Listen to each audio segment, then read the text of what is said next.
Hello? Okay. Okay, green light's on. Very nice. I need to pull this over more. There we go. Alright, now we have a chat. Alright, let's get back to this. I know I said I'd get back to this in like 2 days ago, but we had some yard work to get done and all that lovely stuff, so it took a little longer than expected. But no worry. I'm a little ahead of the game, so not too worried about it. Alright, let's get this to 6 seconds. 6 right there.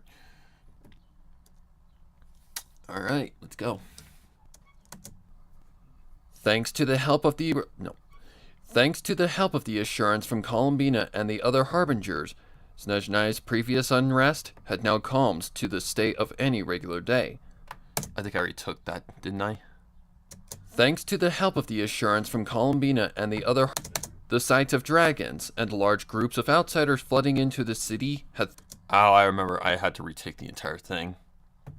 Thanks to the help of the assurance from Columbina and the other harbingers, Snezhnai's previous unrest had now calmed to the state of any regular day. The sight of dragons and large groups of outsiders flooding into the city had thrown the citizens of the city into panic and worry, and it had been understandable as to why. Therefore, to assure these strangers infiltrating their home were not malefic, the harbingers... Hold that back. As to why. Therefore, to assure these strangers infiltrating their home were not malefic, the harbingers had made an announcement that they were allies of Snezhnaya that had come to assist the Tsaritsa with matters regarding the war. The real truth would remain unknown for the remainder of eternity, seeing it would only cause a growth of fear, paranoia... Okay, pull that back. The real truth... Actually, let's do this first. File, save project. Just so we don't have any issues going forward. Hello, Izzy. Let's see. Yeah, just save it as that. Alright. Let's just live. Come on, OBS, you can do it. I believe in you. Do I really, though? Oh my god, are we serious right now?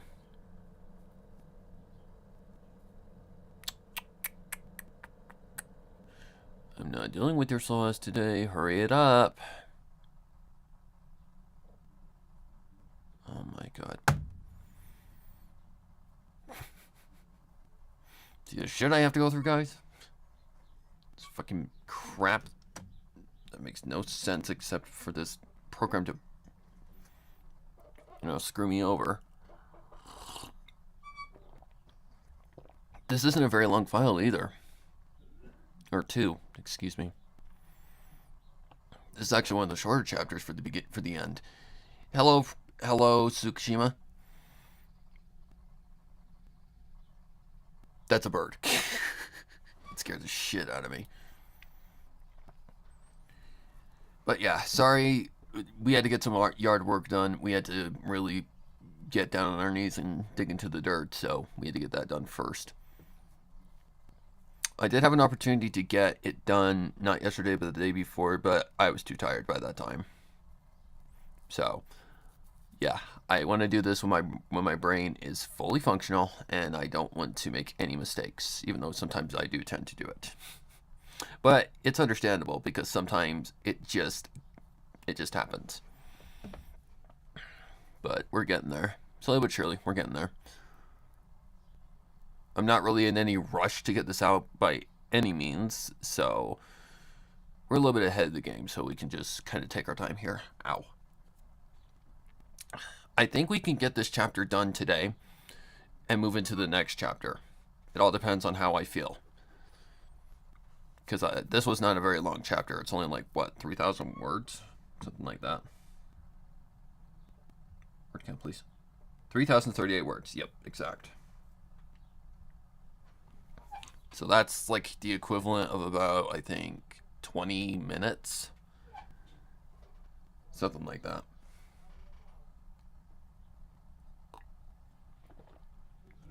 So we're just saving the file right now so that we can just be in a safe spot. If Audacity doesn't be a shit. There we go.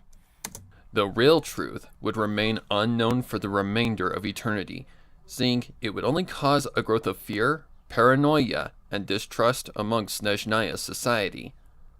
That was the last thing the true Tsaritsa needed to deal with upon her wake from her 1,000-year slumber, and both her harbingers and Snezhnaya's newest allies would assure her return to reality to be a peaceful one. Okay, pull that back. To be a peaceful one. Okay, stop for a minute. Everything was going according to plan, but there was no telling what was yet to come. However, with their new... Pull that back. But there was no telling what was yet to come. However, with their new comrades that knew the doctor better... Oh yeah, this was a tricky line. This was a tricky line. This was a tricky one. However, with their new I think that's too close. You bring that back a little bit. There we go. Something like that. There was no telling what was yet to come. However, with their new comrades that knew the doctor better on their side, the chances of victory had grown much higher. Ganyu and the others had done exactly what they'd set out to do after departing the Okay, that needs to have a space in between. Let's see, something like... Right here?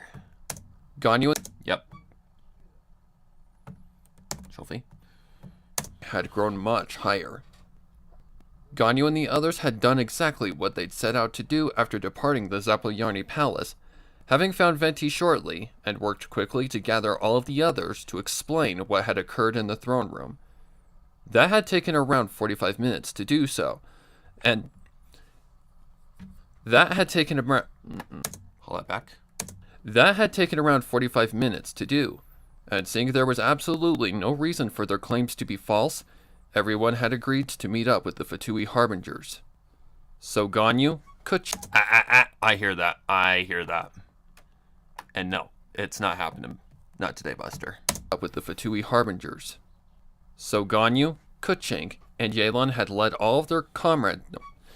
So Ganyu, Kuching, and Yelan had led all of their comrades back to the palace and rendezvoused with the Harbingers. So Ganyu, Kuching, and Yelan had led all of their comrades. The guards had let them through without any sort of altercation, showing they'd been persuaded by their freshest band of I see. Okay, what do we got? Showing. Okay, that is the nest right there. The guards had let them through without any sort of altercation, showing they'd been persuaded by their freshest band of comrades that they were not the enemy. Now they stand in another room that was labeled as War Room. Now they stand in another room that was labeled as the War Room, ready to give whatever information they needed in order to put the Hold that back. Now they stand in another room that was labeled as the War Room, ready to give whatever information they needed in order to put the doctor 6 feet under the ice and snow of Snezhnaya. That was a long line. Arlecchino was the one front and center, starting the meeting with simple words directed at Ganyu. Excuse me. Okay, at least I got that out of the way. Okay, does it go into a line or does it go into narration? Let's start. I see. Okay, let's shut this up. Pull this out just a little bit more. Oh, right there, I'd say. Also, my Arlecchino voice is nothing special. I just went for what I thought Arlecchino is like reflective to as me. Ah, shit. Well, here we go with the ding-dings. When I don't log onto my computer for a while, yeah, it happens. So just give me a second to clear these out, because they happen more likely than you'd think. Alright, let's just go here. Oh my god, here we go. Ding. Shut up, please. Keep in mind, I've only been off my computer for what, 3 days? This is 3 days. 3 days. Fucking hell. Alright, there we go. Alright, much better. Let's start from the Tianquan's death. She started. You stated that she was killed by some kind of android that can absorb elemental energy from infused attacks, correct? Yes. Ganyu nodded in assurance. Yes, sir. Ma'am. Ganyu nodded in assurance that she was indeed correct, to which Arlecchino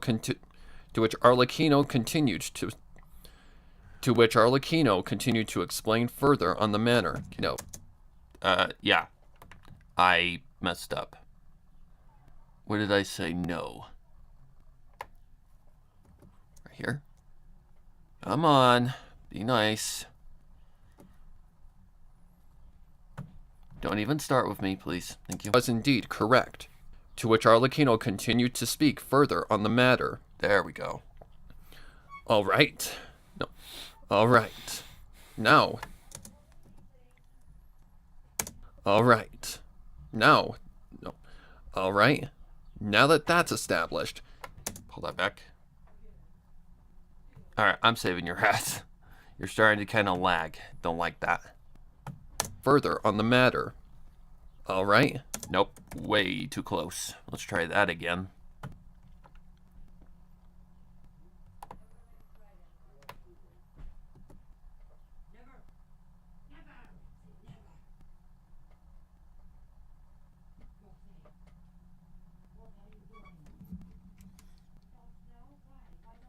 Okay, she's just talking to the dog. I'll continue to speak further on the matter. All right. Now that that's established, can you give any further details about these androids that may help us in the battle? He will surely use machines.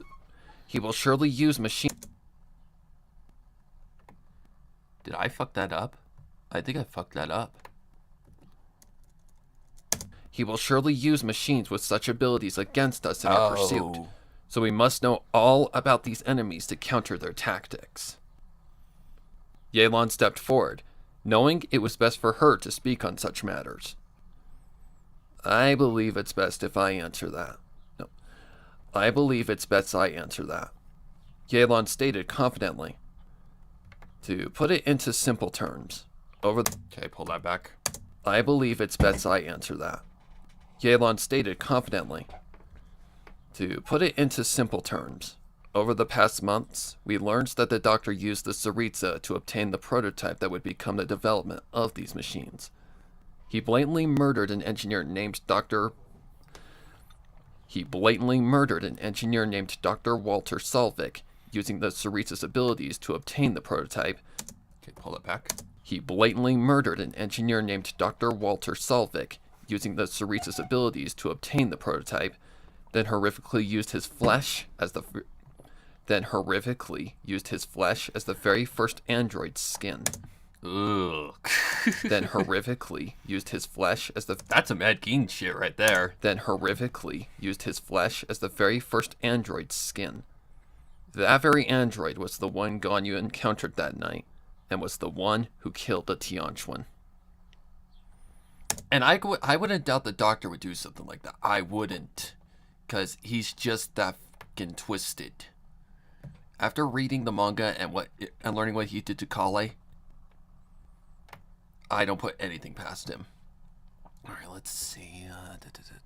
What comes next? From there, It's another line. So about right there. Tianquan. From there, the mass production of these machines began. Excuse me. And using the power of the Lord of Geo and the... Pull that back. From there, the mass production of these machines began, and using the power of the Lord of Geo and the Adepti, has somehow managed to devise a mechanism that can siphon elemental energy from attacks and use it to enhance the physical strength of the android. There we go. Where am I? There's no telling how many there are. Okay, pull it back. There's no telling how many there are. Only that the... Pull it back some more. Droid. There's no telling how many there are. Only that the only way to prevent these things from gaining the strength of 100 men is to fight without the use of a vision. Sounds like my kind of fight, Child suddenly added, to which nobody was surprised. Really? to which nobody was surprised. Yeah. To which nobody was surprised. Fighting without a vision is something I wish. Yep, we all know that, child. We all know that. You're a maniac. You're a freaking combat-hungry maniac. Fighting without a vision is something I was trained for, and I don't mind killing these fake warriors with my bare fists. The majority of us all can-willed fight. Bring that back. The majority of us can all fight without elemental power. Columbina followed up. In our training as harbingers, we were taught to fight in any sort of scenario, and that included without our visions. Therefore, if it's down to bare fists or secondary powers, we can handle it. Yelan nodded. Okay, pull that back. Yelan nodded. Yelan nodded, knowing the harbingers were being sincere about their... Okay, pull that back. Yelan nodded, knowing the harbingers were being sincere about their ability to fight physically. Therefore, she just moved on to explaining furthermore. Good to know. As for us, we've also adapted to visionless combat over the duration of this war. During our defense against the Fatui warships in Inazuma, we also discovered that the most effective way to kill these things is a headshot or removal of the head entirely. So, if you can target the head, it's best to take that chance to strike. Arlecchino. Are there any other weaknesses? Okay, pull that back. It's gonna be kind of instant, so we need to bring it back a little bit more than that. Are there any other weaknesses to these machines you know about? Arlecchino inquired. The only other effective thing against them is water.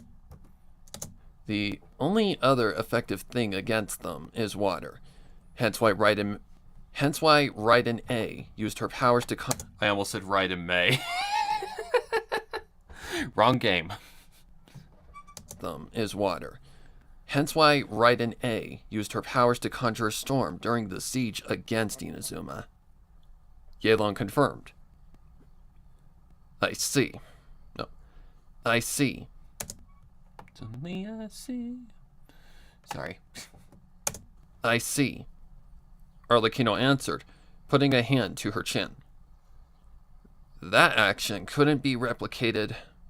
That action couldn't be replicated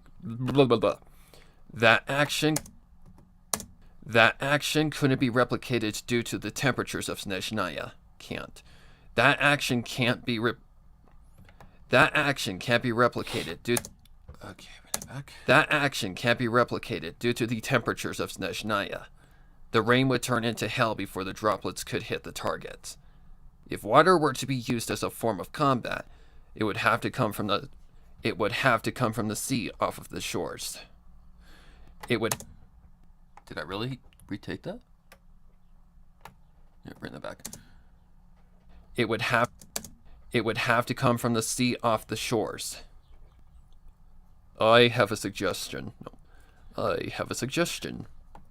The deep voice of Nuvula called from across the... I have a suggestion. No, that was way too lazy. I have a suggestion.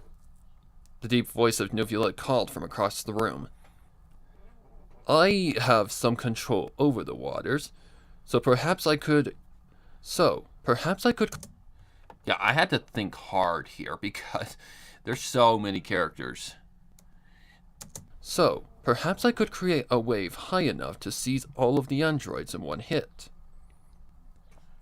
You'd need help to grow it at a fast pace. Venti added, I can create gusts to maneuver high enough to seize all of the androids in one hit.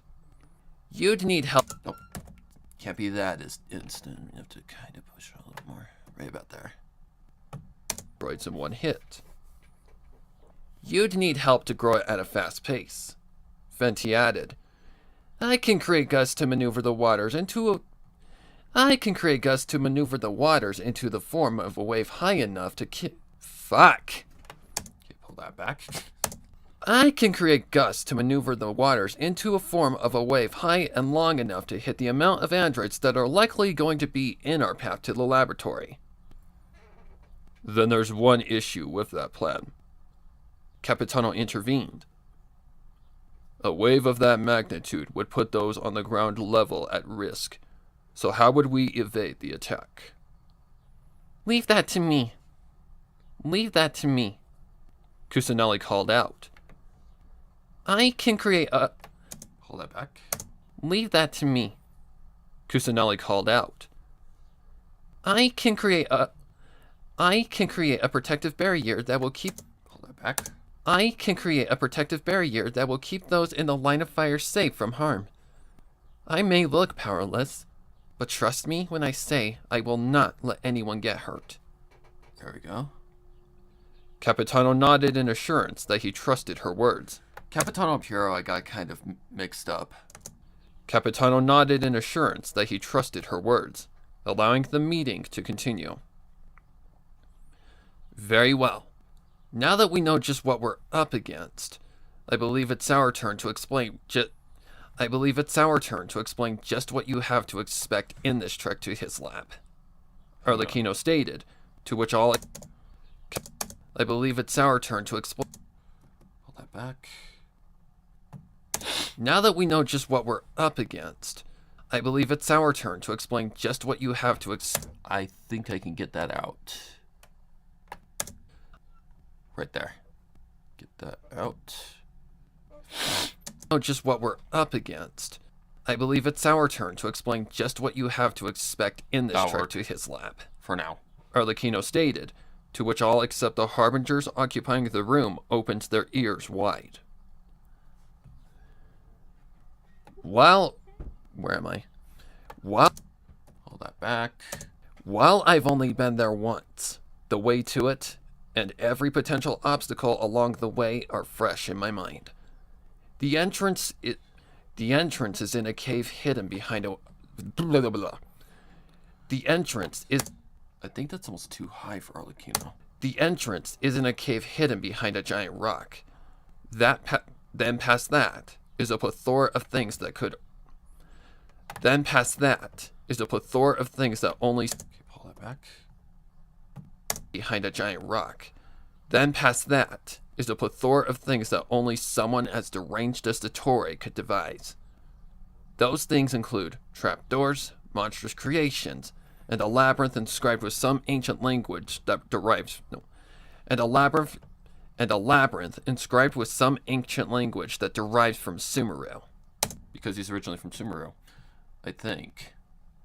Pretty sure. Monstrous creations, and a labyrinth inscribed with some ancient language that derives from Sumeru. It's like a test of will. It's like a test of will, Kuching stated. As if we're lab rats. Hold that back. It's like a test of will, Kuching stated. As if we're lab rats. No. As if we're lab rats under his gaze trying to get to the end where our reward awaits us. Kind of slurry, but that's okay. As if we're lab rats under his gaze trying to get to the end where our reward awaits us. That's an excellent analogy. That's an excellent analogy. Arlecchino replied. Hang on. Reward awaits us. That's an excellent analogy. Hey, Azzy. Let's see. Arlecchino replied. We're working on getting me into the doctor tomorrow. Well, we've got an appointment tomorrow, but I need to figure out... We still need to figure out what the hell is going on. We basically... we're getting a second opinion, basically. So we're going to another doctor to see if there's any, like, alternative things that they can do for the foot. So I think it's going to be the same thing, but who knows? It might work. But yeah, medication ain't helping anymore. It's causing my my body to break out in like a rash, so that's not fun. Luckily, something I can just handle. It's not that big of a deal. But yeah, it's not fun. My foot is still sore, but not to the point of where I'm crying my eyes out. Thank God. Arlecchino replied. That's how he's always been. In order to meet and speak with him, you had to meet his standards and expectations. The perfect security system to keep his secret operations unseen by anyone but himself.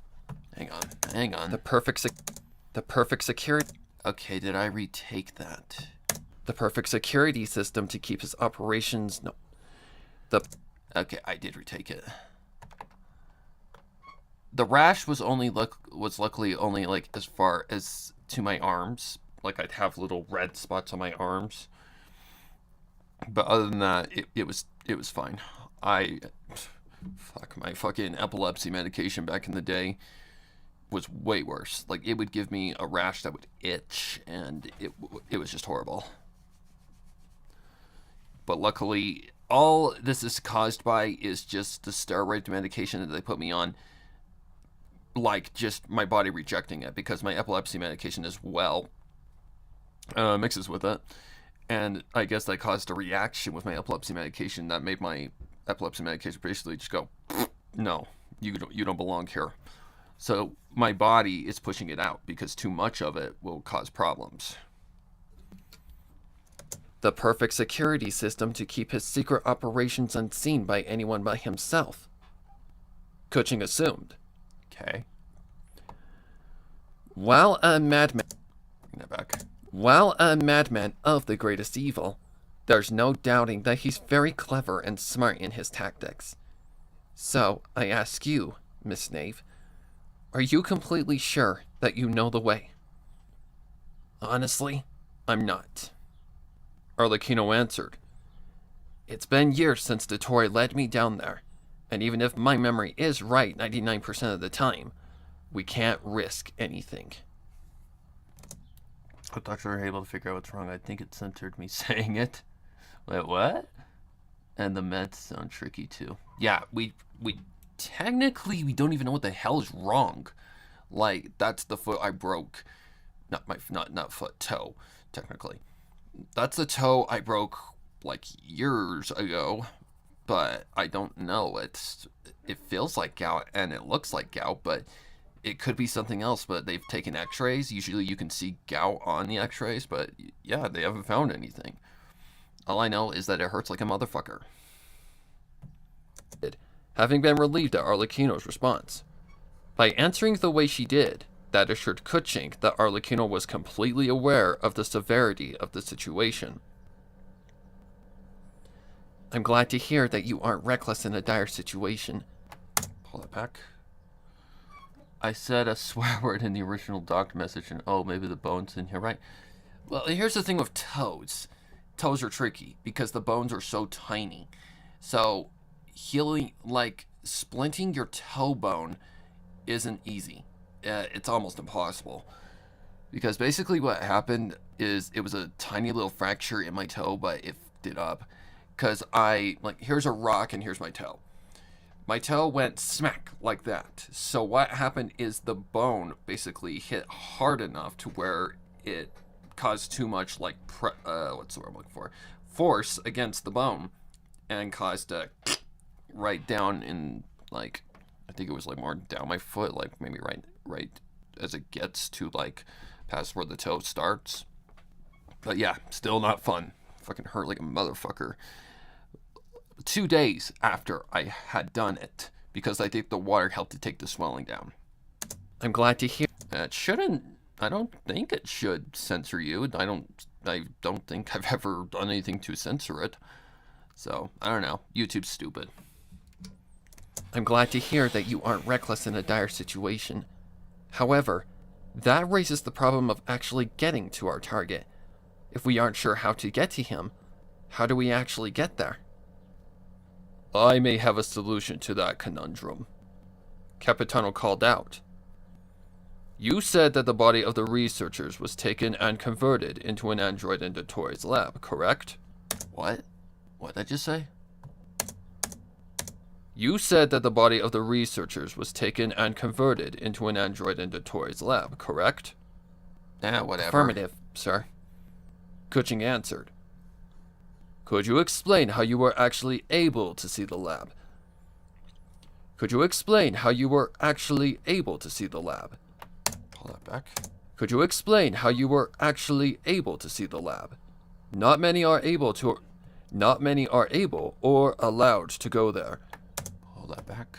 Not many are able or allowed to go there. So you had to have seen it through So you had to have seen it from some special way. So you had to have seen it through some special way. Hold that back. So you had to have seen it through some special way. Okay.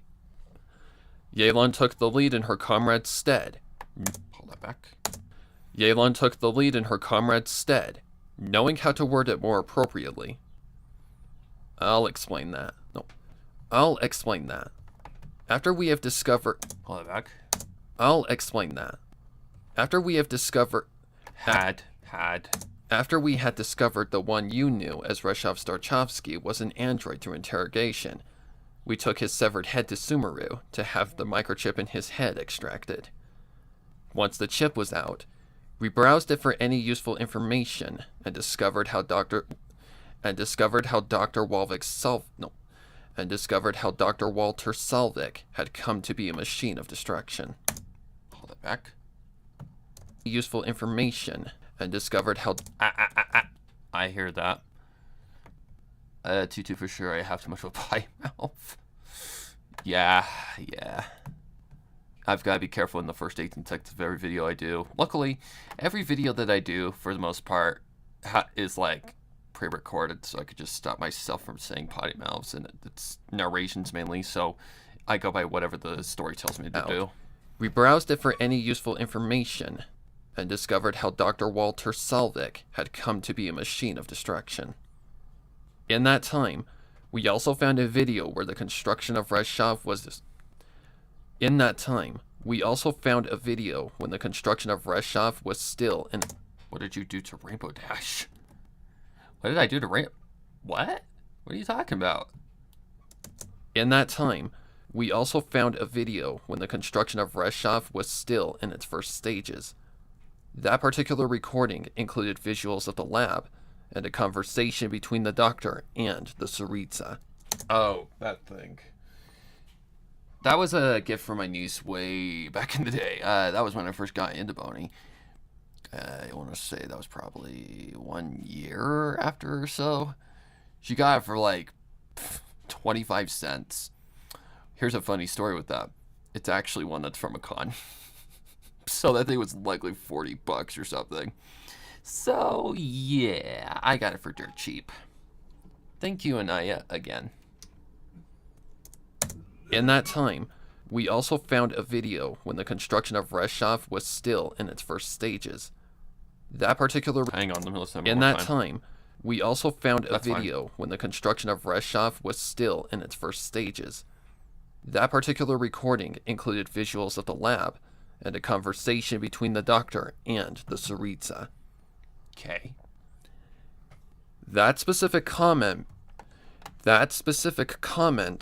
That's really hard to say. That specific comment... My god, that's hard to say. That specific comment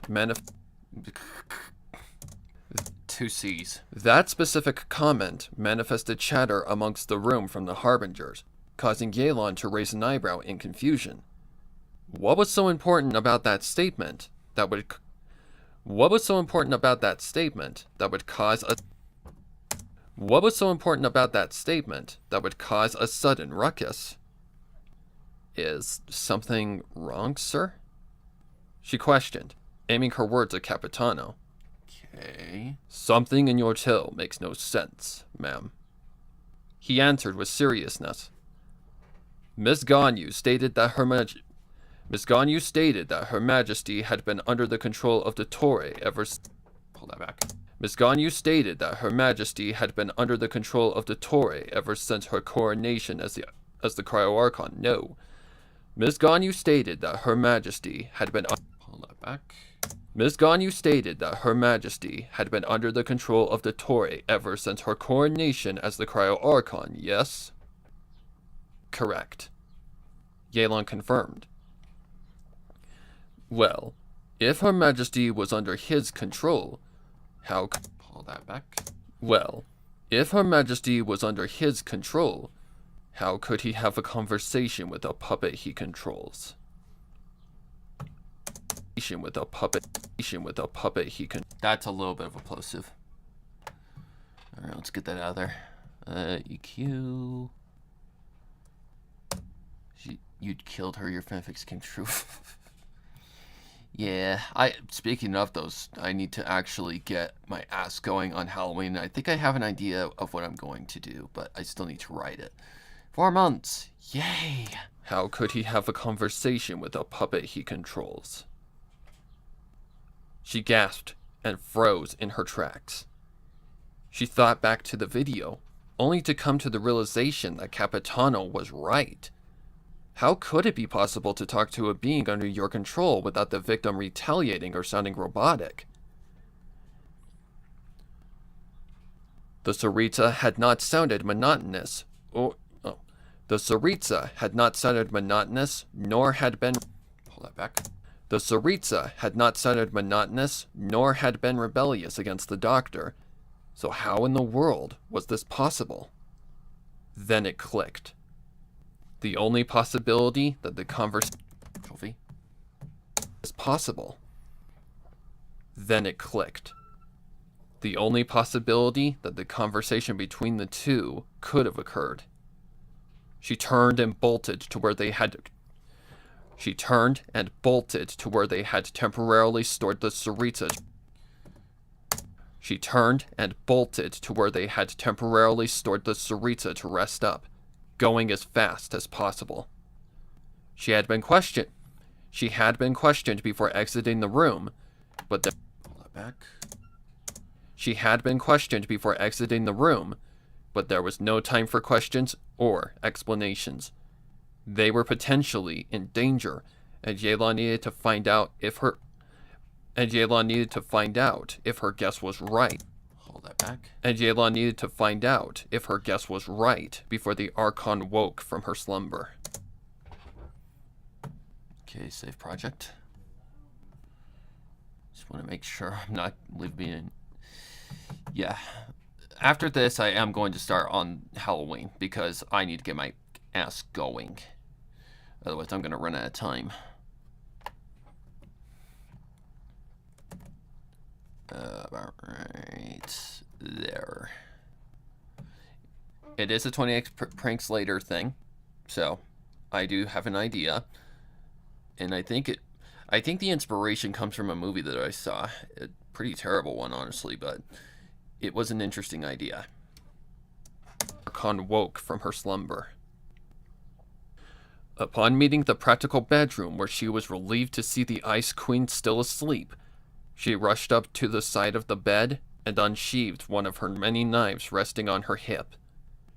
Before she could perform the task, Hold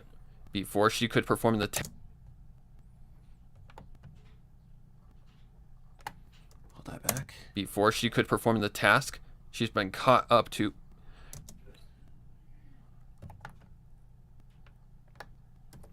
I'm still pretty proud of how this one came out, though. Before she could perform the task, she'd been caught up to... Oh, fuck me in the ass.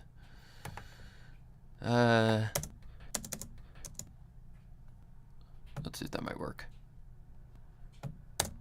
Before she could perform the task, she'd been caught up to by her many comrades, meaning it would be harder to find out if her theory was right or wrong.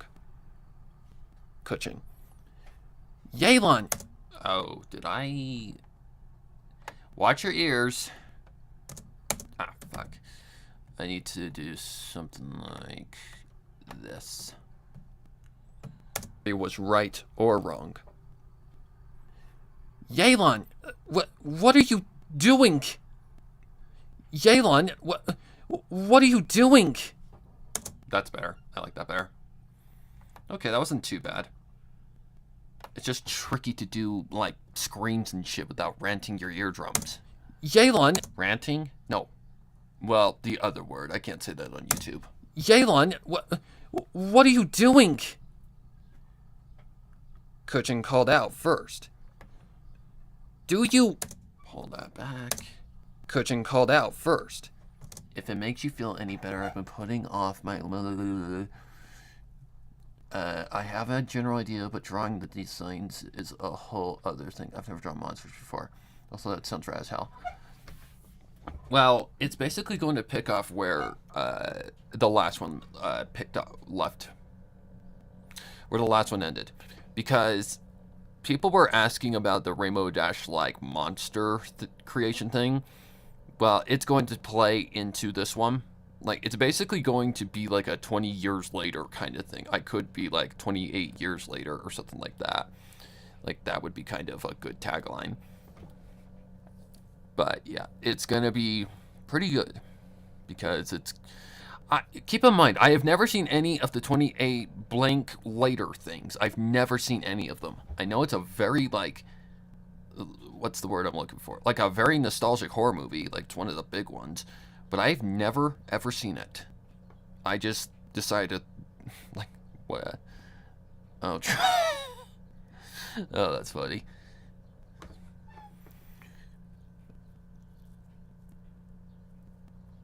Like, I think I know where I'm going to leave off, but it's going to be tricky as shit to put this together as one thing, because the story the movie that I'm basing it off of, what was it called? Chernobyl, I think, just Chernobyl. It's basically a movie where it's your casual horror movie. Some stupid people go to Chernobyl and forget that, you know, it's nuclear. You know, it's radioactively, like, filled with, like poison that can kill you. And they decide to go looking for trouble, and they end up basically finding the reactor and, well, becoming subjects of, like, a secret experiment or something like that. Like, it's something like that. I saw somewhere they were making... yeah, there is a 28 Years Later movie coming out. It is actually a thing. Way later. Like... What would have been better is if they actually made it 28 years later. Like from the last release of 28 Weeks Later, I think was the last one. Yeah, it was 28 days later, 28 weeks, and now 28 years. Which is interesting. So yeah. Kuchin called out first. Do you want to make an enemy of Snezhnaya? Hang on. Miss Kuching, I believe this is for the... Miss Kuching, I believe that this is for the best. She answered. Pull that back. Also, I could see Yelan doing this so much. Miss Kuching, I believe that this is for the best. She answered. I'm not killing her. Just make... Oh, hang on. Miss Kuching, I believe that this is for the best. She answered. I'm not killing her. Just making a small incision to see if my theory about her is correct. What the hell has gotten into you? Whoa. What the hell has gotten into you? Hold that back. What the hell has gotten into you? What kind of theory involves harming the cryo-archon? Another voice broke through... Right? Yeah. Another voice broke through the small...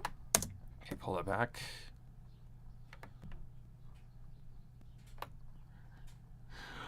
Oh, shit. Where are you?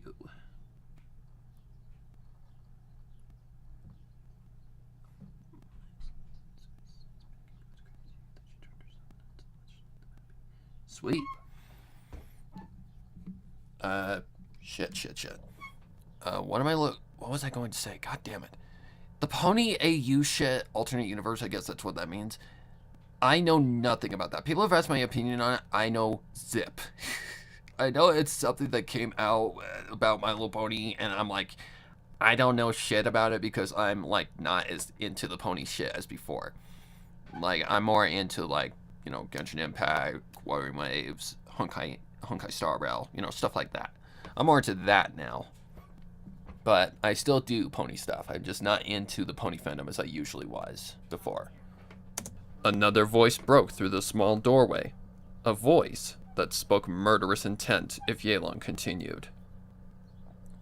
Miss Yelan, Miss Yalon, I'd advise you to come to your senses. Okay, pull it back. Miss Yalon, I'd advise you to come to your senses. Arlecchino threatened. If you proceed any... Hang on. Arlecchino threatened. Threatened? My God, voice. Arlecchino threatened. If you proceed any further, I won't hesitate to cut you down where you stand. I won't hesitate to cut you down where you stand. I'd suggest... Pull it back. I won't hesitate to cut you down where you stand. I'd suggest you choose wisely. Miss Arlecchino, please listen to me. Pull it back. Miss Arlecchino, please listen to me. Yalon debated. We could all be in danger, and your Hang on. Pull it back. Debated. We could all be in danger, and your partner pointed it out. Something isn't right, and I need to make sure if my theory is right or not. In fact, I'll make a deal with you. If I'm right, you all turn around and run as fast as you can. But if I'm wrong, I give you permission to strike me dead. Ganyu and Kuching immediately wanted to object and retort, but at the same time, they knew Yalon wasn't an idiot that would... Pull that back. Well, it's not that I've left the pony fandom. I've just, I'm not as into it as before. I'm still in it, but I'm not as into it as I was before. Because I found other interests. I found other interests. So, that's just how it is. Like, pony stuff really got mute for me, and I didn't really care about it as much as I used to. Even though I don't think the Reborn Redux was a loss. I thought it was a real huge success, and a lot of people love it because it was a success. Anyways, continuing. Ganyu and Kuching immediately wanted to object and retort, but at the same time, they knew Yalon wasn't an idiot that would purposely get herself killed. She only took these risks. I think I already took that. Yep, I already took that. She only took these risks. Yeah, that was hard. Enunciating one of the biggest challenges of narration. I think I already took that as well. Oh yeah, 100%. She only took these risks if she was absolute.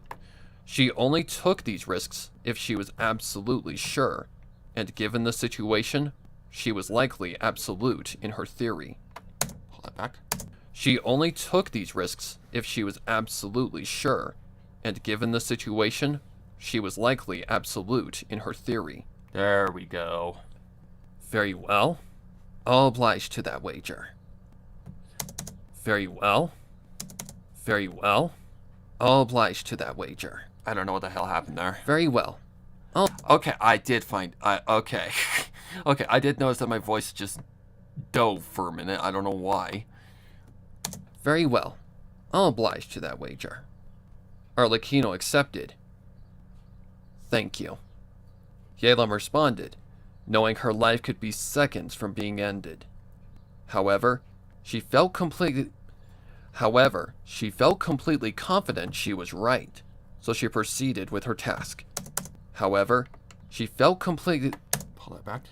However, she felt completely confident she was right, so she proceeded with her task.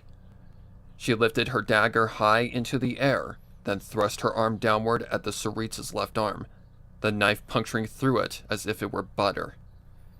Next came the deciding factor of whether or not she was right, preparing herself for death if, when she lifted the blade from the laceration, she'd see what she needed to confirm her theory true. She lifted the dagger from the wound quickly and glared at her weapon's steel body. Pull that back. She lifted the dagger from the wound quickly and glared at her weapon's steel body. Hoping for her life to be... Pull that back. And glared at her weapon... Ah, shit. I gotta get that out. Let's see. I think that's part of the line. I can't tell. And trust me, Azzy, if you're still here, I really want to get going on RTPAA, but these fucking things that just keep getting in my way are just making it impossible. I just hope everybody in, like, this server understands. She lifted the dagger from the wound quickly and glared at her weapon's still body. Ah, nope, that's part of her breath. That's part of her breath. It's hard to tell sometimes. Take that out. Alright, let's see if that might work. She lifted the dagger from the wound quickly and glared at her weapon's still body, hoping for her life to be spared by the gods above. Black. A black liquid with a slight tinge. Hold that back. Hold that back. Black. A black liquid with a slight tinge of dark brown stained the blade. The stain. Hold that back. Black. A black liquid with a slight tinge of dark brown stained the blade. The stain of oil. And exactly what she'd been hoping to see. The entire culmination had felt like forever, but had only lasted a few seconds as she turned to her comrades to show a whole new, shocking truth. The Tsaritsa that they'd thought was a creature of flesh and blood was just another android. The Tsaritsa that they'd thought was a creature of flesh and blood was just another android. What is that? What? Arlecchino was just another android. What? Arlecchino spoke in shock. Arlecchino spoke in shock. How is this possible? Hold that back. Arlecchino spoke in shock. How is this possible? Before Yelon could mutter a single word, the sudden sound of a feminine chuckle the sudden sound of a feminine chuckle met the air just inches from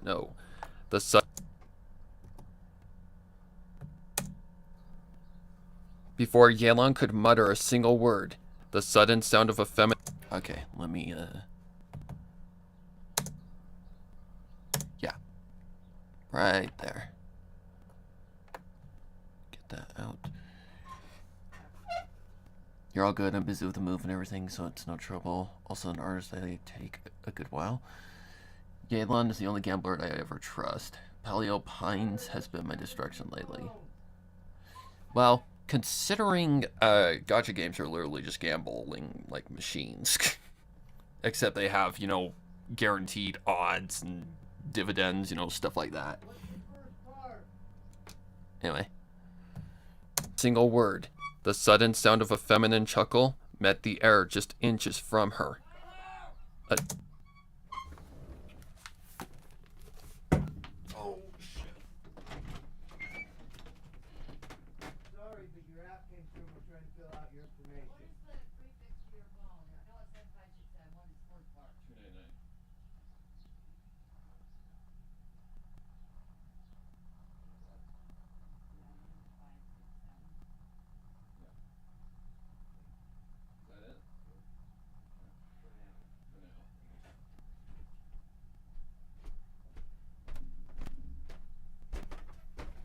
Alright. My parents just needed something from me real quick. Alright, let's go. Single word. The sudden sound of a feminine chuckle met the air just inches from her. A chill instantly slithered down her spine. A chill suddenly slithered down her spine, and before she could... Hold that back. A chill suddenly slithered down her spine, and before she could act against the realization that she'd walked... And before...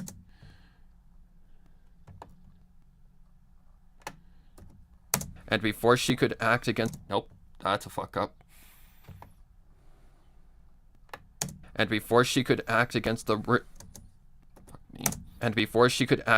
realization that she'd walked straight into a trap, she was grabbed by the android and held down with an ungodly strength she couldn't fight against.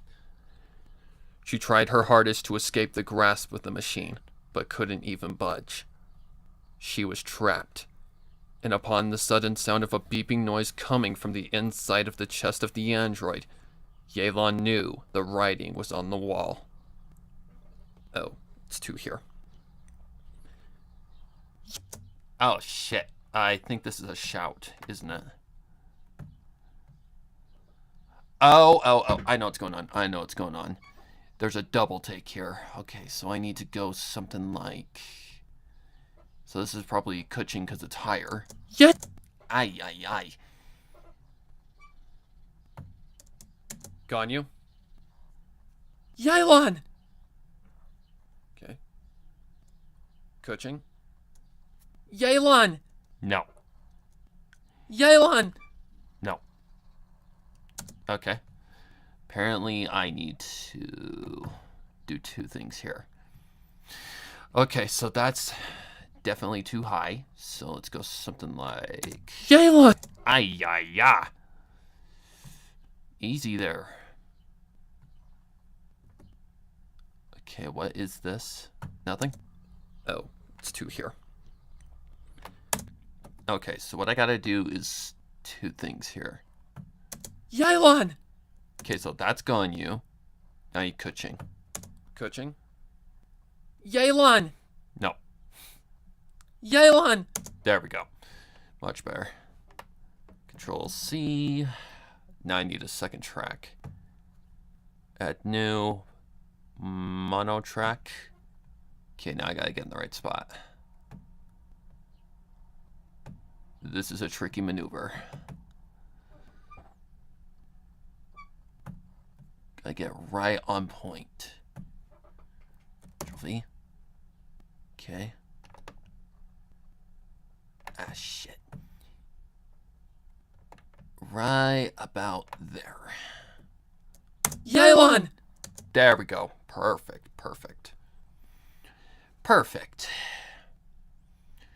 Alright, so now what I need to do...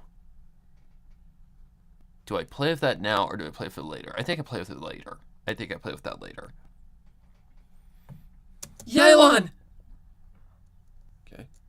Okay. Anyways, how's that for a twist? Alright. So now we can get these out. What is that? Yep. It's a... Okay, it's a shout. Pulls it all back. Bring that back. Hold this back again. I need to zoom out a little bit more. There we go. Ganyu. Oh, gee, money Christmas. I think I got the volume a little too high here. Ganyu and no. I hear you, motherfucker. Ganyu and Kuching exclaimed instantly, immediately rushing to attempt lifting the arm from atop their comrade. Pull it back. Delete. Ganyu and Kuching exclaimed instantly, immediately rushing to attempt lifting the arm from atop their comrade. However, Yelan knew the right thing to do, knowing that not even all of her allies' combined strength could save her. They had to live to finish what they'd come here to do. No. They had to live to finish what they'd come here to do. What is that? Alright, I need to lower that because that's a little noisy. -4. Yeah. Lots of shouting in this one. Lots of shouting. Stop! Oh, Jesus. Okay, I did turn it down. Stop! You need to run. No, stop. You need to run. Bring that back. Okay, now I need to bring that up. Fact. Amplify. 4. Stop. You need to run.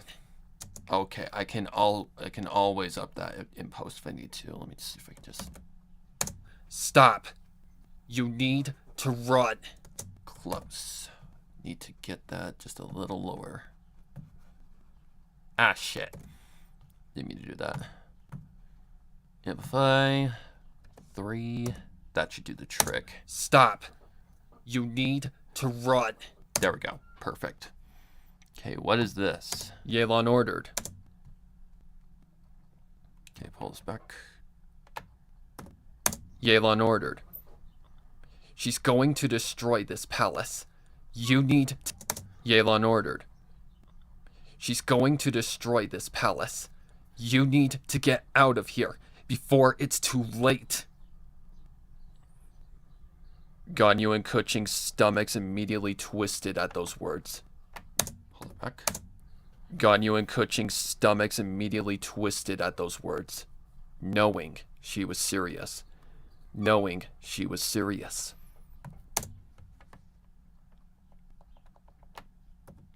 Knowing she was serious. Perfect. We can't leave you. No. We can't leave you. No. We can't leave you. We're all going home today. Oh boy, the emotions. We can't leave you. We're all going home today.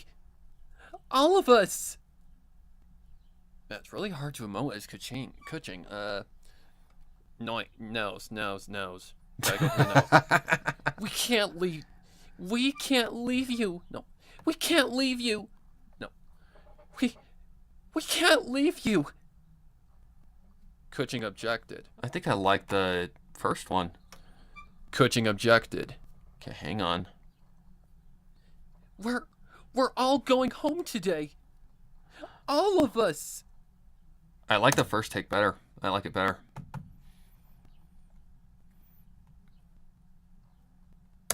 We can't leave. We can't leave you. No. We can't. It's really hard to emote as her because you're talking through your nose, basically. Alright, sorry. What's this? That's really hard to emote as Kuching. Nose. Gotta go. Oh, I'm at the opposite side. I need to come back here. We can't leave you. We're all going home today. All of us. That's really hard to emote as Kuching. Hang on. We can't leave. We can't leave you. No. We can't leave you. No. It's really hard to do that. We can't leave you. I like that better than the other one. Okay, Control CD on that. Right here. We can't leave you. Yep, Control V. Let's see if that might work. We can't leave you. We can't leave you. Okay, there we go. We're all going home. There we go. Much better. Much better.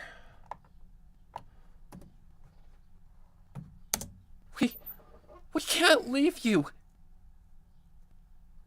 We're all going home today. All of us. Yeah, that works. Okay, now I need to put Kuching set or whatever the fuck. Or, yeah. Kuching objected. There we go. Alright, grab that. Put that here. Shelfie. Alright, let's give that some more room. No. Grab all this. Control C. These are always tricky. We can't leave you. Kuching objected. That'll work. We're all going home today. All of us. I think I can... Do I want to up that just a teensy little bit?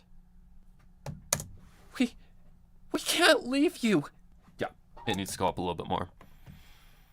These are always fucking tricky to get right. Let's see, go about 2. That should be fine. That shouldn't be, like, ear piercing. That's what I always worry about. Control R. Okay, what we got here? It's really hard to emote as Kuching. Nose. Gotta go through the nose. Okay, pull that back. Okay, what do we got here? We're all going home today. All of us.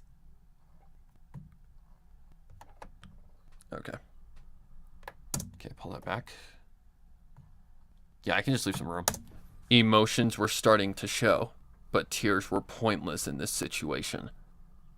It was inevitable, and they all knew it. It was inevitable, and they all knew it, but Kuching refused. It was inevitable, and they all knew it, but Kuching refused to let go. Ganyu's mind was flashing with the many times in the Archon War that things like this had occurred. They were times of hopelessness and pain, knowing you couldn't do anything about it. While she wanted to lift the android's arm and save her comrade,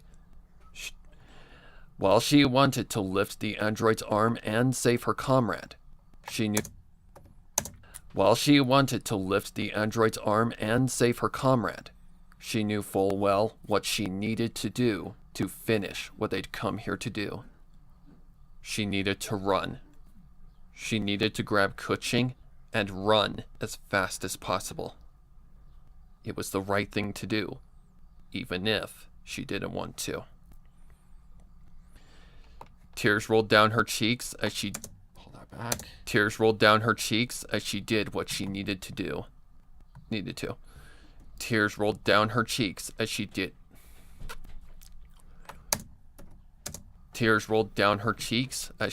what she needed to, grabbing Kuching and prying her off of the mechanical arm. Oh, shit. Okay, good thing that was... No! Oh, God. No! No. No! Stop! When it... Okay. This is where I need to get serious. Okay, how far does this go? No! Stop! We need to save her! That's not bad. Okay, how far does this go? No! Stop! No! Stop! Jesus Christ. Fucking Christ. Jesus Christ. No! Stop! Jesus Christ. No! Stop! We need to save her! That's the best one. That's definitely the best one. By far. I remember I struggled with this a little bit. No! Okay, boom. No! Stop! We need to save her! Okay. Now what? That'll work. Oh my God, my throat's already hating me. Oh boy. Oh Jesus Christ. Kuching objected. Oh geez, that's way too loud. Okay, good thing I caught that. Kuching objected. Pull it back. Kuching objected, trying her hardest to escape from Ganyu's... Oh my fucking God. Could you shut up, you fucking clicks? Kuching objected. No. Kuching objected, trying her hardest to escape... Pull that back. Kuching objected, trying her hardest to escape from Ganyu's grasp. It's too late. It's too late. It's too late. I like the first one. Ganyu stated sorrowfully. It's too late. It's too late. It's too late. It's too late. It's too late. It's too late. Yeah, I like the first one best. Ganyu stated sorrowfully as she turned and started to run as fast as her body could manage. Oh, Jesus. Oh, shit. Okay, here we go. Put me down! Put me down! Please! We can save her! Ganyu! Did I retake that? Any bit? Put me down!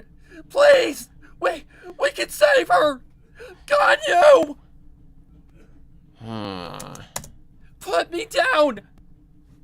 My voice cracks so goddamn easily. Put me down! Please!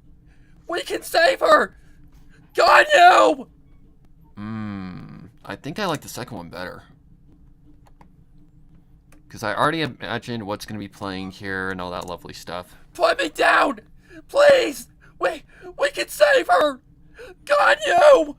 I'm definitely gonna have to put some spacing in there, but that'll come with the editing. Holy God Almighty! Where we go? Oh, God Almighty! Gotta really work into the character in order to get that kind of crap out. Oh boy. Hopefully that didn't peak. I don't think it did.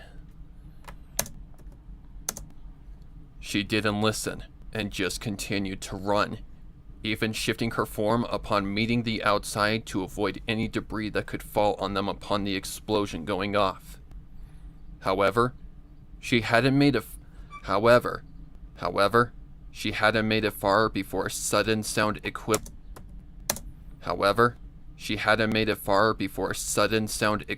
to booming thunder within close proximity pierced her ears. She tried her hardest to stay on her feet, but the ground quaking beneath her was so severe that she immediately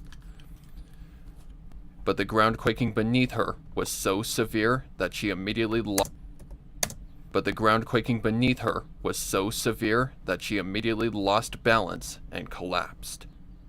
The world around her became a snowy plain obscured by dust and The world around her became a snowy plain obscured by debris and dust from the explosion, her ears ringing so loudly that she couldn't hear anything else. She'd somehow kept Kuching in her grasp, but they were far from safe. Giant chunks of what used to be Zapolyarny Palace falling from all directions. A sight that she'd seen and been traumatized by. The same sight. Okay, pull that back. A sight that she'd seen and been traumatized by. The same sight she'd seen the very night this nightmare had first begun. It was the same tactic, the same severity, the same foe. Everything around her was a blur, and despite her enhanced strength,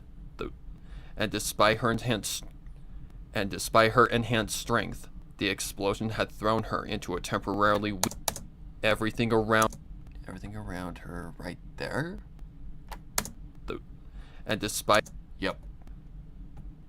Everything around her was a blur, and despite her enhanced strength, the explosion had thrown her into a temporarily weakened state.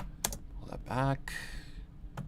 Was a blur, and despite her enhanced strength, the explosion had thrown her into a temporarily weakened state. She'd shifted back into her usual form, and despite the fact that she was clearly in a dangerous situation, she was unable to get back to her feet.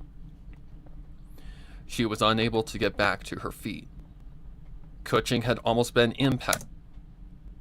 Pull that back. She was clearly in a dangerous situation. She was unable to get back to her feet. Nope, we need to get rid of that. Right here. Get rid of that. She was clearly in a dangerous situation. She was unable to get back to her feet. I heard that one. Okay, pull it out just a little bit more. Clearly in a dangerous situation. She was unable to get back to her feet. There we go. Kuching had almost been impacted, yeah. Kuching had almost been impacted by the massive force of the destruction of Zapolyarny Palace and was out cold. Therefore, Ganyu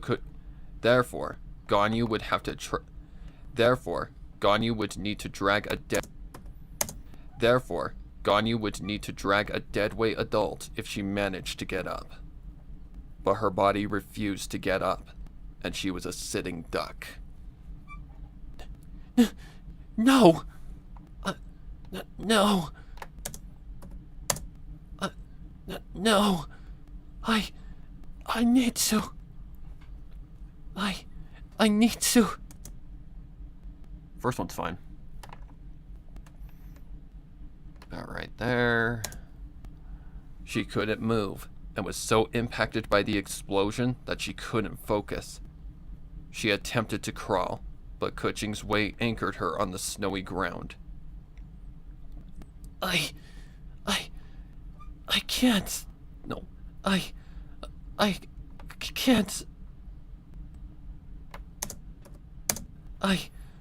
I can't.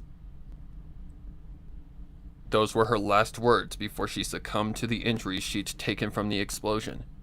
Injuries that she wasn't even aware of due to her adrenaline coating the pain. Injuries that she wasn't even aware of. Injuries that she wasn't. Hang on, let me double check that. Yeah. Injuries that she wasn't even aware of due to her adrenaline coating the pain. Injuries that she wasn't even aware of due to her adrenaline. Yep. Injuries that she wasn't even aware of due to her adrenaline coating the pain. However, before her vision went black, Ganyu spotted something through her blurry vision. The sight of black boots approaching her, and a devious chuckle that echoed in her ears endlessly. Sleep, little lamb. I think that needs a little bit more boost. Endlessly. Sleep, little lamb.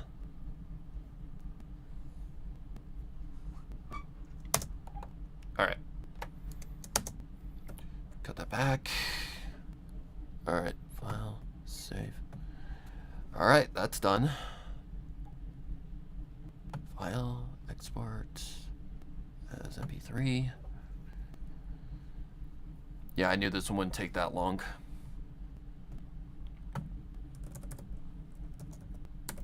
But yeah, one of the bigger twists of the story. Yes, I know, shut up.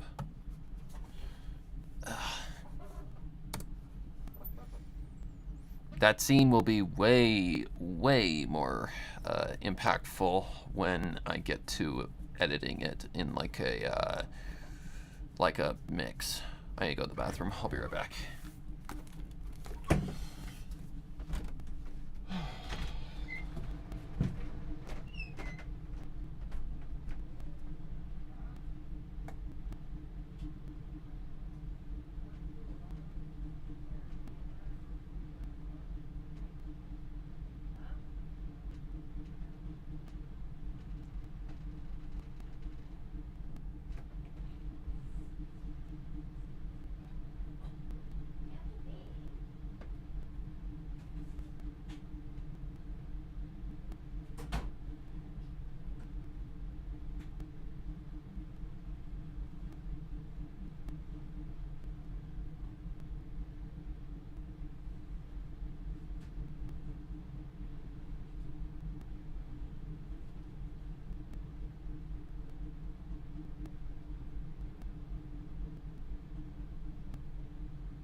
Yeah, that scene will definitely hit harder when I get to actually making the mix. Anyways, let's... Okay, did it explore? Yes, it did. Okay, now we can just remove these. And add in the next one. Import audio. This is the one. This is the biggie. Chapter 35? 35. This is the big one. Over an hour long.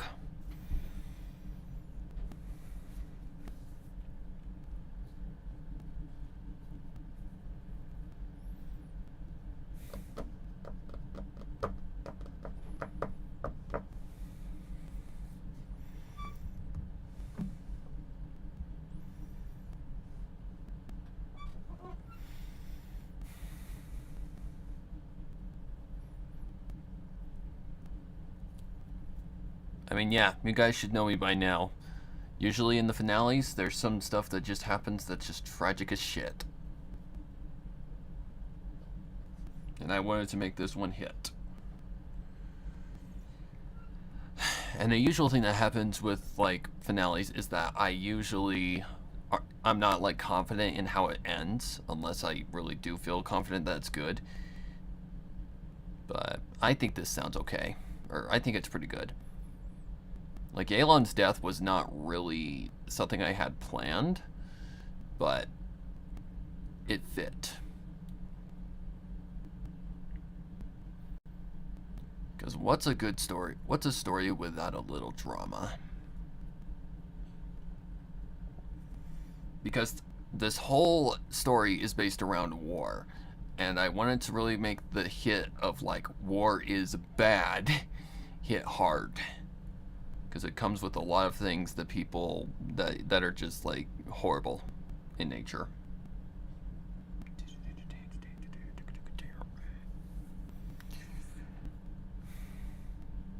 Alright, this is a long one. This is gonna suck.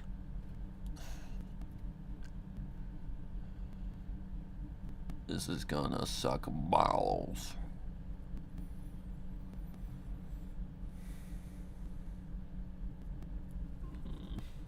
Ow. That hurt.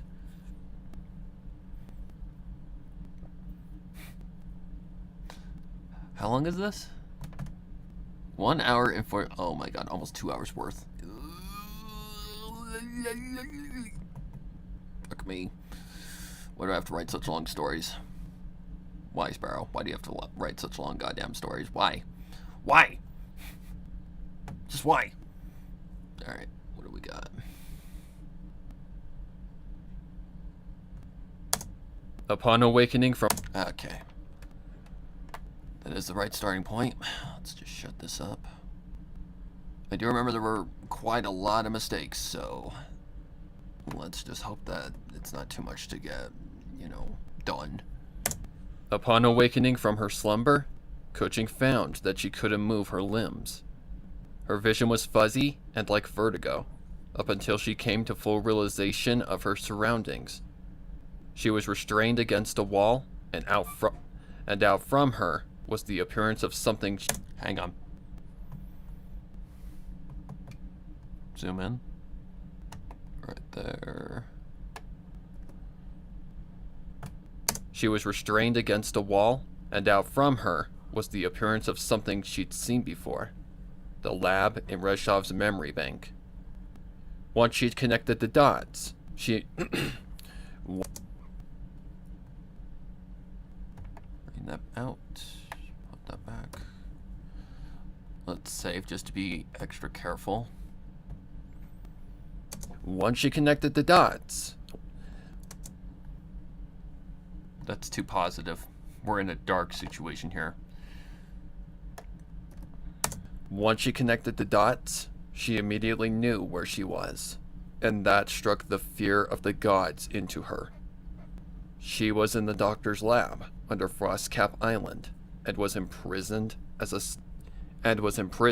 test subject.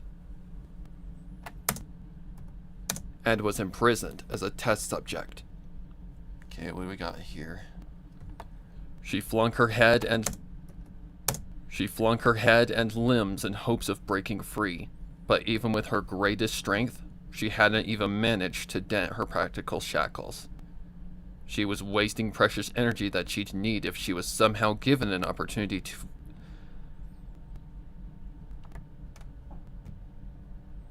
I hear you. Go bye-bye, please. She was wasting precious energy that she'd need if she was somehow given an opportunity for escape, but she wasn't holding her breath in hope of that actually happening. In her years as the Yu-Hung, she'd come across several other situations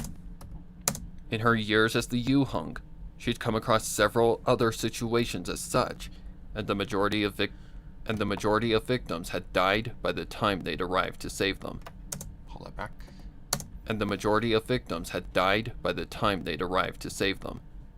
She could read the writing on the wall, and knew they'd failed to outsmart the doctor and save Tevat. Ganyu. Kuchink.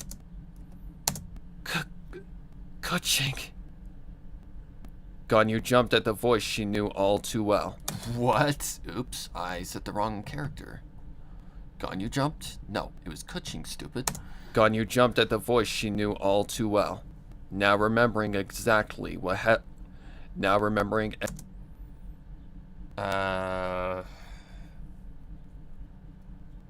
Shit. How bad is that?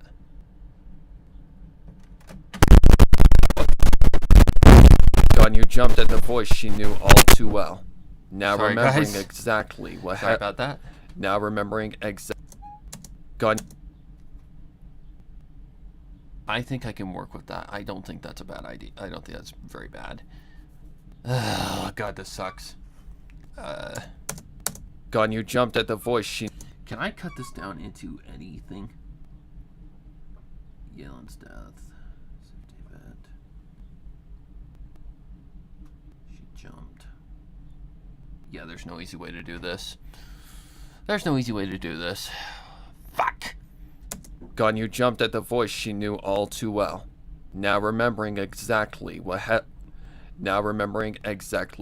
occurred before she'd awoken. Right there. Okay. Let's just grab all this.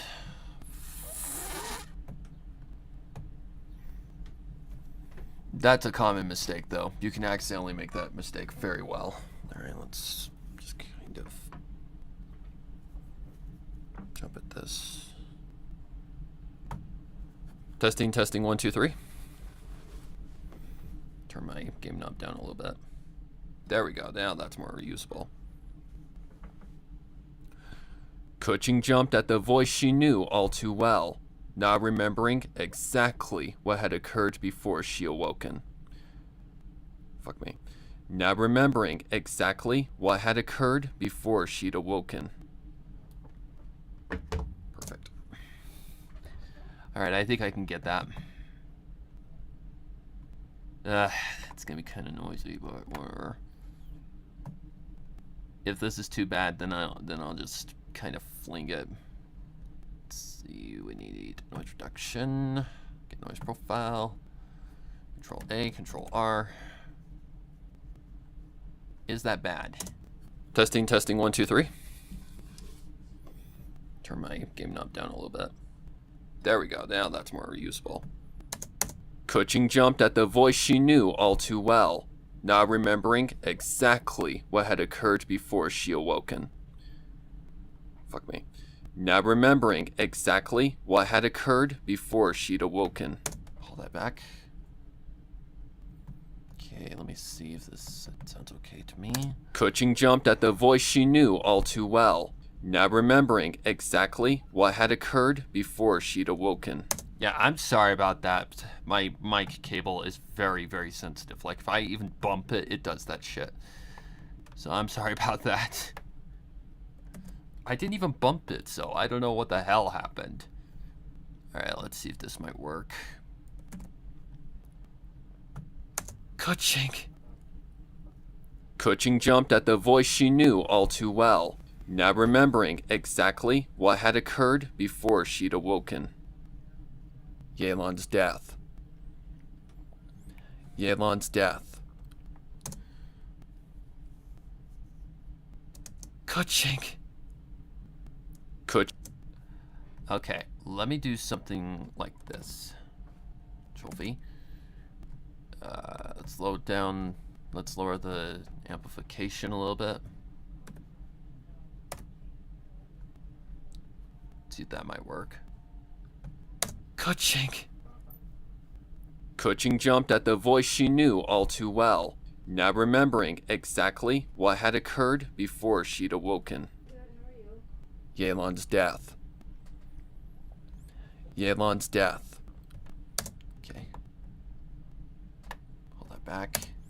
Yelan's death. Why is my mouth being so noisy? Why is my mouth being so noisy today? Yelan's death. Ganyu grabbing her and running as fast as she could. Her ears being burst by this. There we go. Ganyu grabbing her and running as fast as she could. Her ears being burst by the sound of a massive boom and passing out. Kuching's eyes widened, turning to the direction of her beloved's voice. Just off to her left was Ganyu in the same state as her clothes torn and stained with dirt. Her face was also littered with scrapes that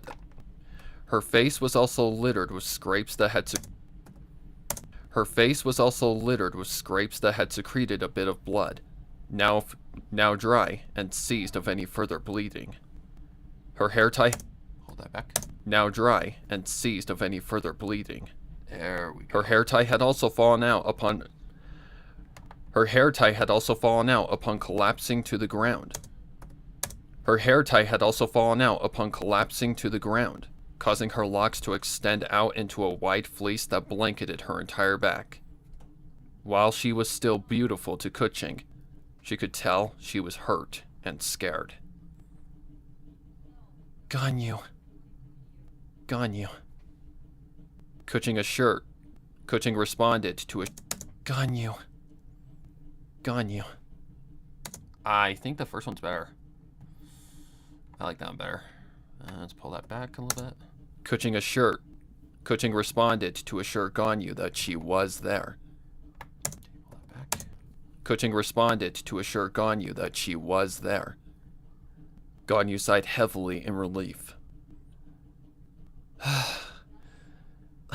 I'm so glad to hear your voice. It means I kept you safe out there. Just like I promised. Kuching immediately got emotional, fully aware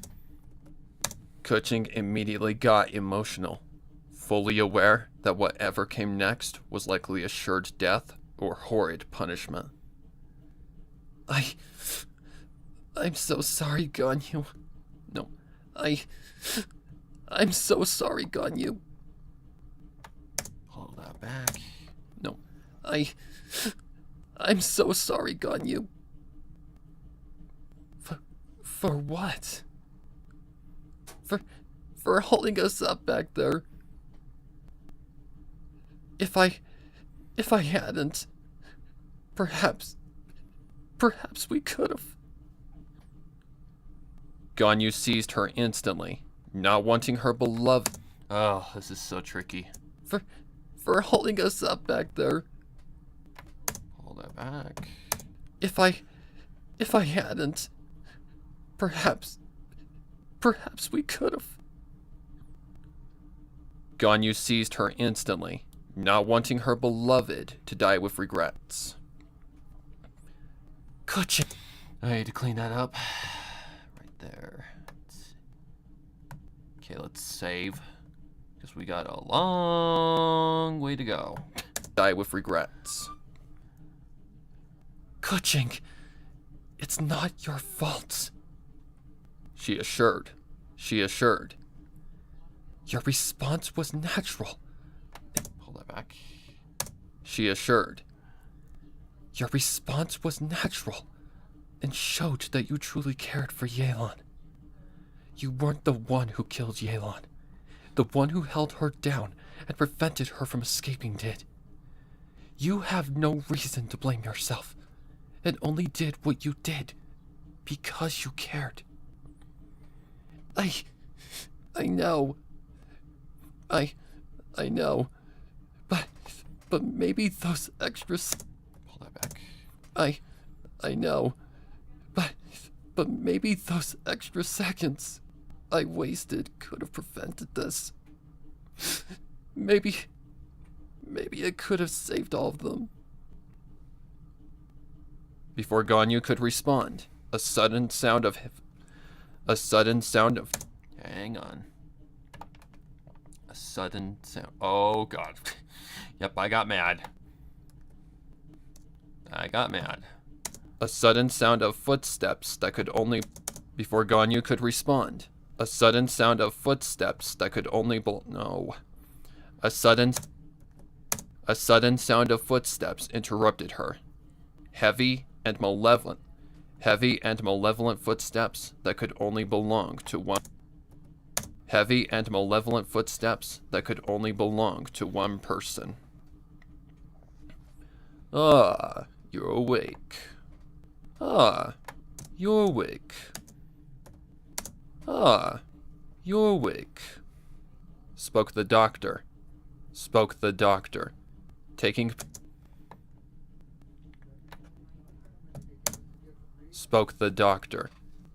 position in the center of the room. Very good.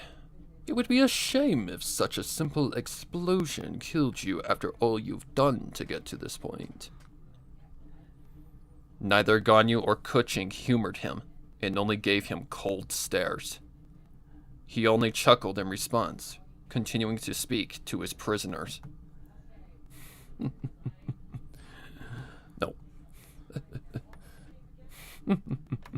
Hold that back. I must admit that your friend surprised me. I didn't expect her to figure out the truth about what has it been. I didn't The hell was that?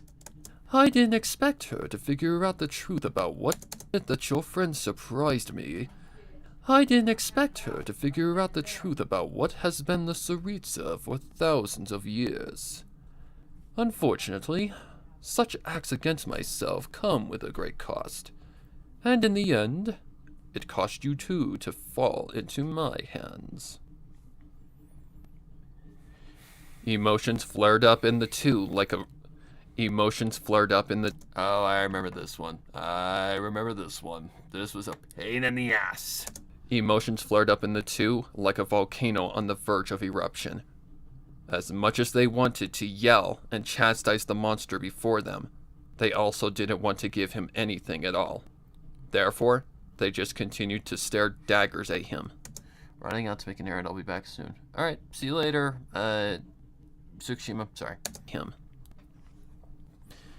Oh. Oh, I see how it is. He responded calmly. Even when you are at the end of the road, you choose to stay silent as a way to spite me. How commendable. How commendable. I'm glad you two decided to survive the closing of Liyue Harbor's existence. Otherwise, I wouldn't have had the... God, I love playing villains so much. They're so fun. Otherwise, I wouldn't have the chance to actually take my plan further than before. After all, I bet you're all dying to know where your beloved Adepti and God are. That struck a spark of emotion and rage in Ganyu's heart. Hold that back. That struck a spark of emotion and rage in Ganyu's heart. Having been worried sick about her lord and adoptive mother ever since she'd not found Cloud Retainer at her usual haunt. Ever since. And adoptive mother ever since she'd not found Cloud Retainer at her usual haunt. Okay, let's Zoom in a little bit. Whoa. Let's see if that might work. Adoptive mother, ever since she'd not found cloud retainer. Let's see. Go like that. Push this out.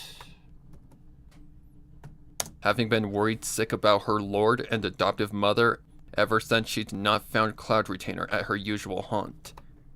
Even Haunt equals, like, you know, usual, like, place you always are. adoptive mother ever since she'd not found cloud retainer at her usual haunt. Pull it back. Actually, no, just do this. Mother ever since she'd not found cloud retainer at her usual haunt. Even and adoptive mother ever since she'd not found cloud retainer at her usual haunt. That'll work. Even though she wanted to give the doctor nothing, she at least wanted to see cloud retainer and Morax one last time before she died. Where are they? Ganyu demanded. No. Where are they? Where are they? Ow. Ganyu demanded.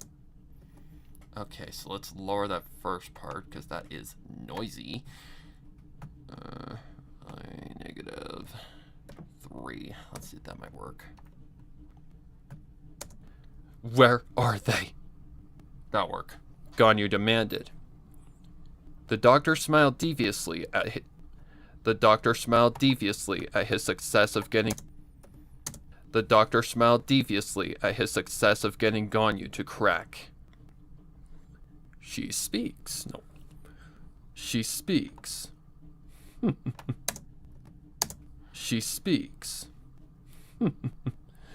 Patience, child. Such an opportunity comes with a cost, and only if you abide by my request will I accept yours. What do you want? No. What do you want? What do you want?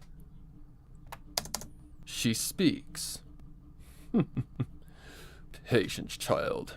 Such an opportunity comes with a cost, and only if you abide by my request will I accept yours.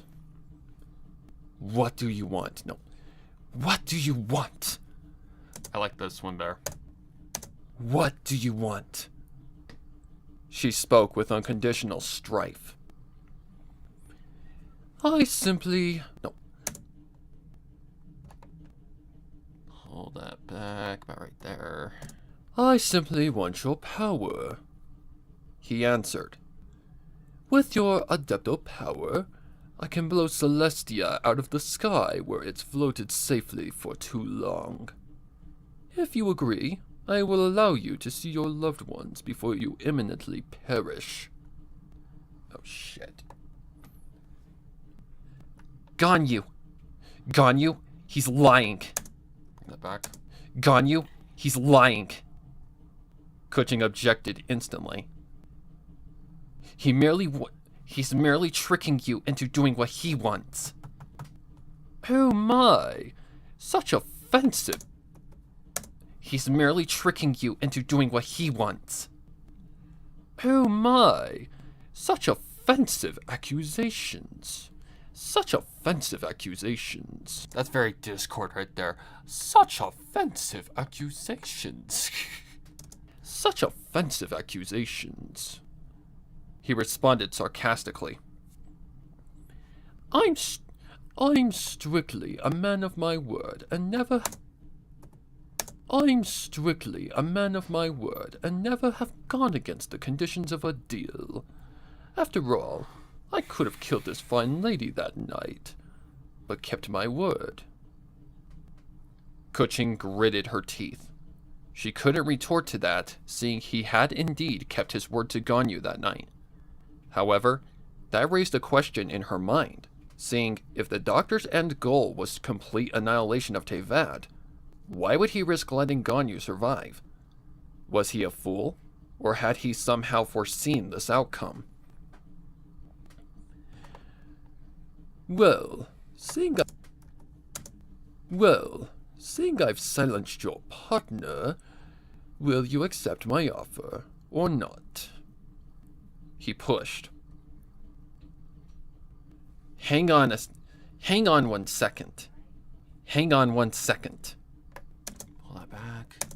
Hang on 1 second. I have a question for you. Cushing demanded. Oh, do you? Oh, do you? Oh, do you? Oh, he was so much fun to play. Like, I gave him more of like a not charismatic, but I gave him kind of a, like he actually kind of cares kind of tone, but in the end, he's just a fucking cold-hearted monster. Cushing demanded. Oh, do you? He answered with intrigue. Yes. If you seek to destroy Tevat's existence, then why did you let her go that night? By letting her go, you risk your plan being foiled. So why would you put yourself in such a position? The doctor chuckled again, then did something Cushing wasn't expecting. He clapped his hands in a way of applauding her.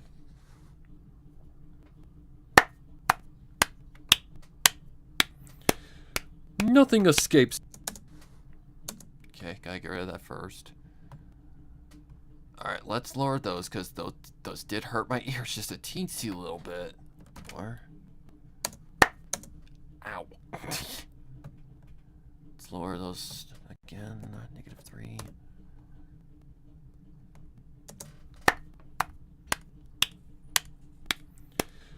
Nothing escapes the eye of the former Yu Hong. He stated. The answer is simple.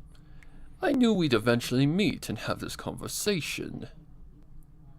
Now, let me assure you that I am no prophet or how far did I go? Right here? Now, let me assure you that I am no have this conversation. Now, let me assure you that I am no prophet or psychic, child. I'm merely a man who has experienced human behavior and how they act in certain situations. Think of this whole war as a game of chess.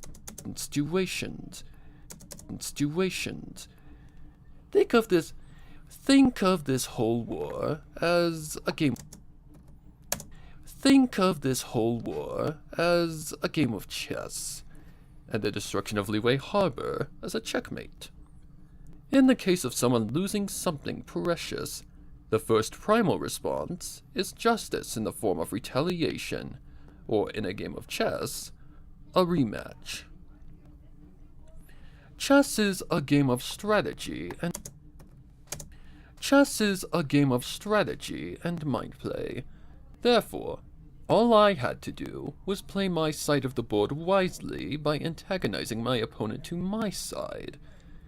As of now, we are in check, and up until you two stop breathing, we'll remain in that position. Letting her go was no threat to me, because just like how that position. Letting her go was no threat to me, because just like how you lost the first game, I knew you'd fall into my hands by waiting for you to enter my territory. While you had a few victories along the way, while you indeed had a few victories along the way, you still fell. While you indeed had a few victories along the way, you still fell into my trap and never once had the advantage. Do you understand now, child? Excuse me? You two were never any threat to me. You two were never any threat. Do you understand now, child? You two were never any threat to me, and your efforts were for nothing. In fact, all you did was get your comrades killed by playing supple. In fact, all you did was get your comrades killed by playing sloppily. Sloppily. In fact, all you did was get your comrades killed by playing sloppily. And now, you are only a few moves away from another checkmate. It was a trap all along. It was a trap all along. It was a trap all along. All of their work, training, and hopes of a better future were a waste of time. He'd had the conclusion to this figured out from the start. He'd had the conclusion to this figured out from the start, and they had foolishly stepped right into the doctor's hands. Right. Now, do you accept my offer or not, Adeptus? He questioned Ganyu. Ganyu. Pull that back. I have one more question. Then I'll... I have one more... No. Okay, let's pull that back. About right here. He questioned Ganyu. I have one more question. Then I'll accept your proposal willingly. She stated. Very well. Tell me. No.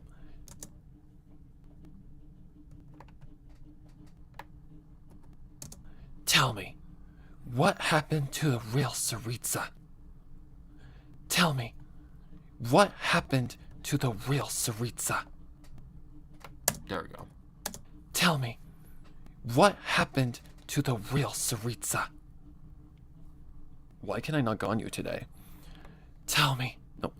Tell me. Tell me. What happened to the real Saritsa?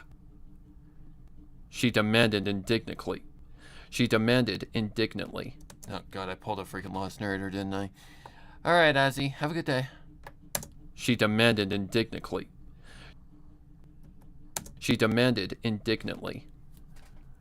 He chuckled again, as if he'd expected the question. Oh, a tragedy. Not tragedy, it's a tragedy, dork.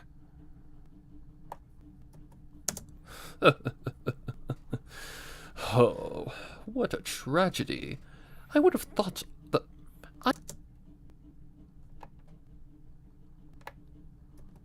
I would have thought with all you've done up to now... No.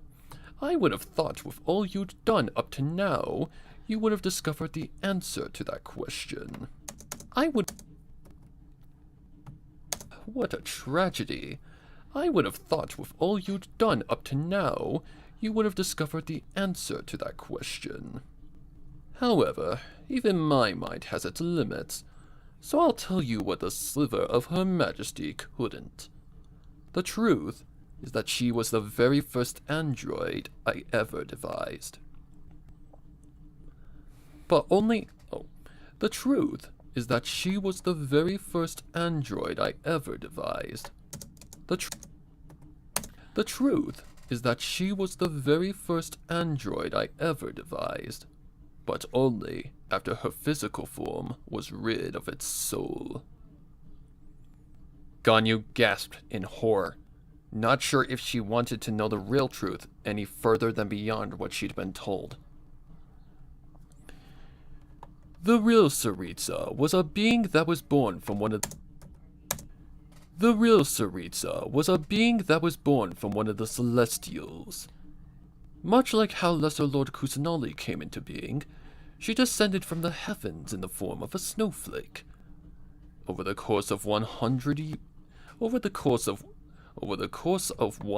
winters, she eventually took the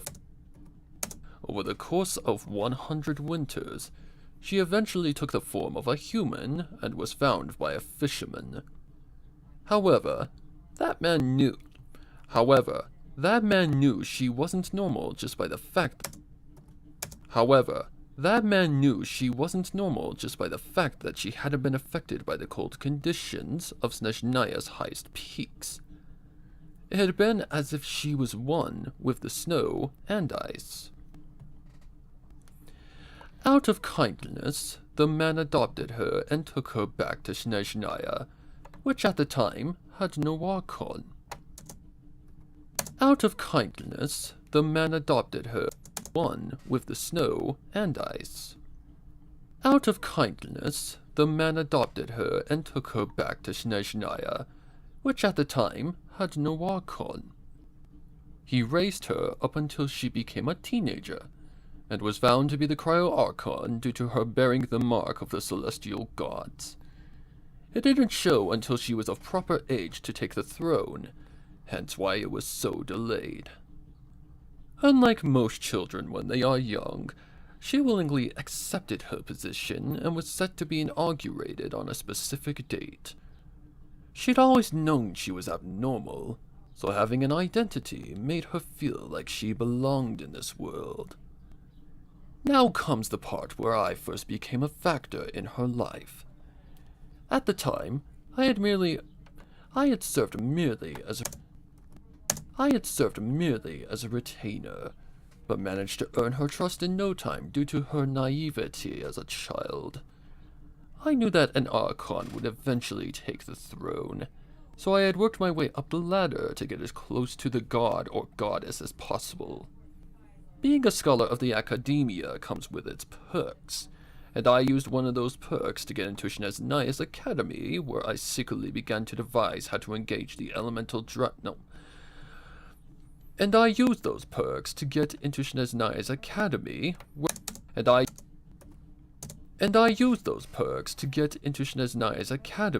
where I secretly began to devise how to avenge those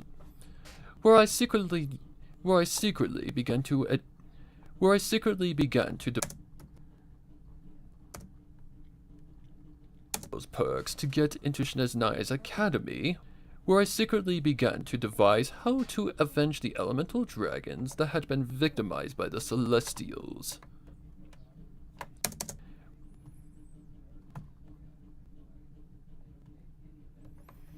Okay, let's see if that might work. Get into Snezhnaya's academy, where I secretly began to devise how to avenge the elemental dragons that had been victimized by the Celestials. I needed to find a way to fool all of the people of Snezhnaya, because I knew that if my plan to seize the throne was going to work, I had to make it seem as if the Archon was still in power. Luckily, fate had granted me success, seeing I'd come across the researcher who would pave the way to my planned success. Dr. Walter Solvik, or as you knew him, Rezhov Starchovsky, spoke to me about his idea of a device able to record data and video, and I instantly knew it was the solution. The bright man and I became partners, and I helped him. Pull that back. The bright man and I became partners, and I helped him with certain parts that he struggled to comprehend. However, at the same time, I was taking his research for my own, and was secretly devising my own creation. Of course, I finished my creation long before he did. Back. Of course, I finished my creation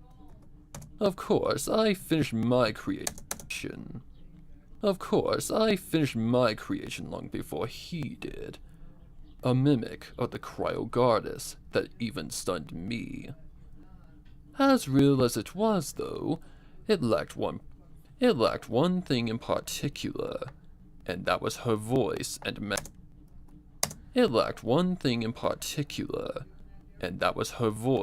mannerisms. So I had to find a way to fix that issue. Excuse me.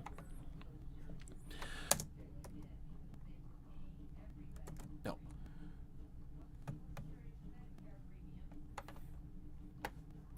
Okay, let's see if that might work. Issue.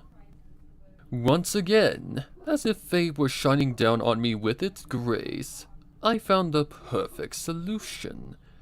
All I had to do was put Her Majesty into a temporary slumber, which is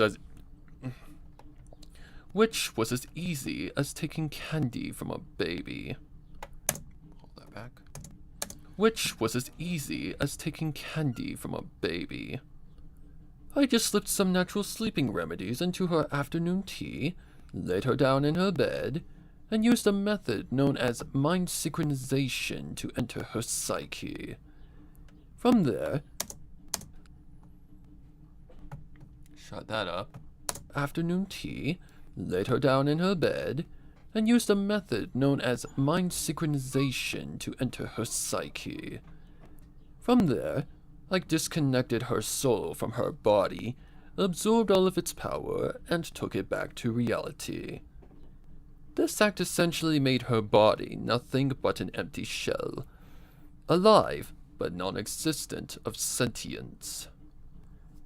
With her being in my possession, I returned to my residence at the time and transferred all of the Tsaritsa's being into the mimic or android. I now had full control over her and could make her do whatever I commanded. I had to get rid of her afternoon tea.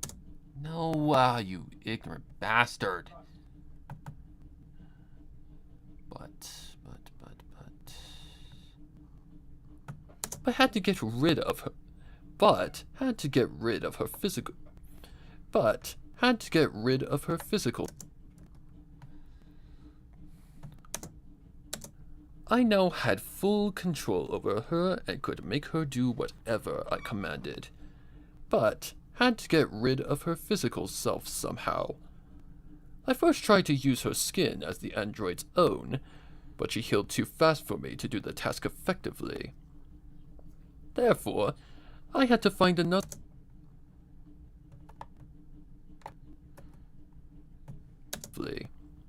Therefore, I had to find another way to dispose of where nobody would ever find. No. Therefore, I had to find another way to dispose of her where nobody would ever find her. Therefore, I had to find another way to dispose of her where nobody would ever find her. I thought about just throwing her into the ocean, but then I realized that I'd never get to experiment on a lifeless husk of a goddess ever again. So, I took her back to my lab and have had her ever since.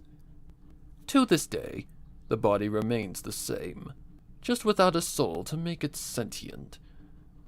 As for my success in taking hold over Her Majesty, I simply have made upgrades. No, I simply have made upgrades to her.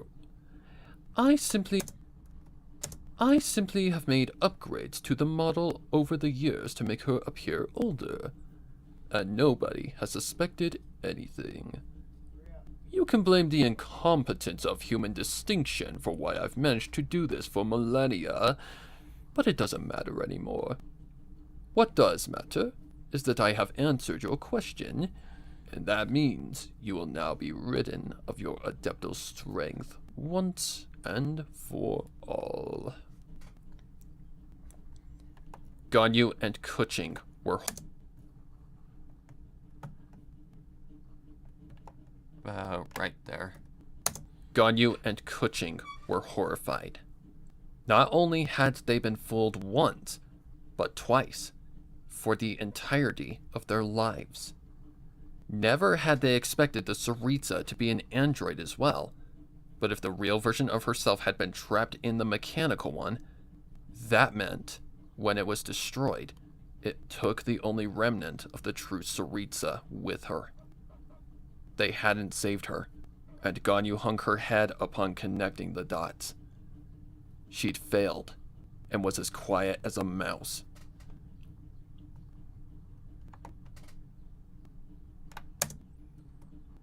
She'd failed, and was as quiet as a mouse, her stomach churning with the urge to vomit. This full, dark truth made the things they'd seen in Reshov's recordings mute in comparison. The man before them wasn't just a monster. No. He was something worse than that. Something that couldn't possibly exist in this world. He was the devil. the root of all sin and evil. The root of all evil and sin. The only thing that could... The root of all evil and sin. The only thing that could possibly perform... And sin. The only thing that could possibly perform such acts. He'd violated the Sarita's right to exist and sin. The only such acts. He'd violated the Sarita's right to exist and had used her physical form for his own demented reasons that he classified as research. He'd murdered and turned an innocent researcher into his own puppet of genocidal destruction. He destroyed Leeway Harbor and killed thousands of people. Was there no end to all of this pure evil? No answer came as the doctor grabbed Ganyu's left arm. No answer came as the doctor grabbed Ganyu's left arm and began to steal every speck of her power unlawfully. Ganyu winced in pain as she began to feel as if her life were being sucked dry from her body, the force causing a different pain than any she'd ever experienced. The force causing a different pain than any she'd ever experienced in her life. The force causing a different pain than she'd ever experienced in her long life. I'm gonna fucking kill whatever's making noise in my goddamn mouth. It was, no. The force causing a different pain than she'd ever experienced in her long life. It was dreadful and intruding, as if every moment of trauma in her life were attacking her instantaneously 1,000 times over and over again. As if every moment of trauma in her life As if every moment of trauma in her life were attacking her instantaneously 1,000 times over and over again. It became even more apparent of just how much agony Ganyu was... It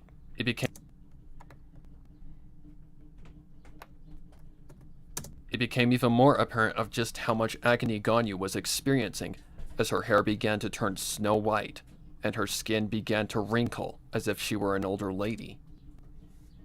Once Kuchin connected the dots,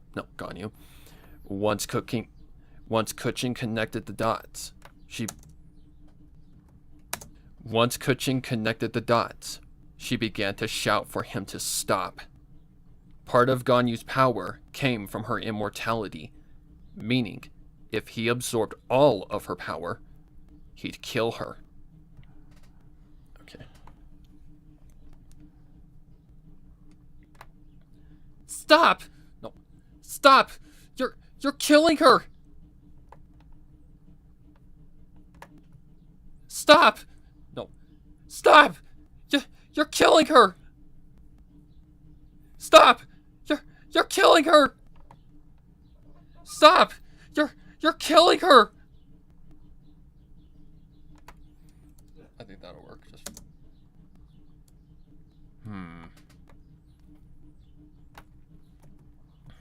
Let's go something like that.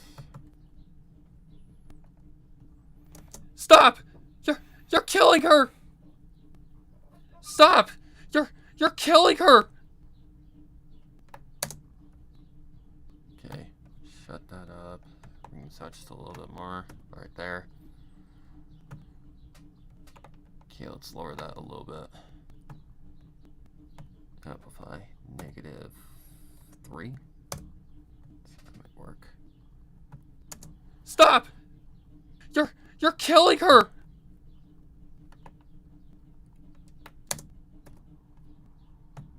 Stop! You're killing her! I think that'll...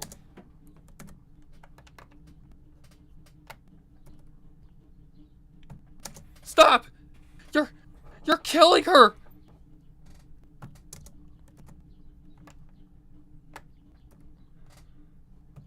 Stop! You're killing her! Yeah, we'll go with that. Alright. Let's see. I can't tell. I think that'll work just fine. Oh my god, my throat is hating me right now.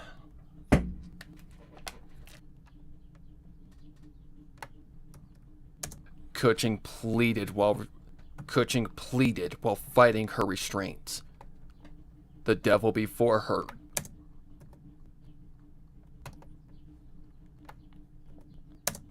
The devil before her didn't listen and just continued his work.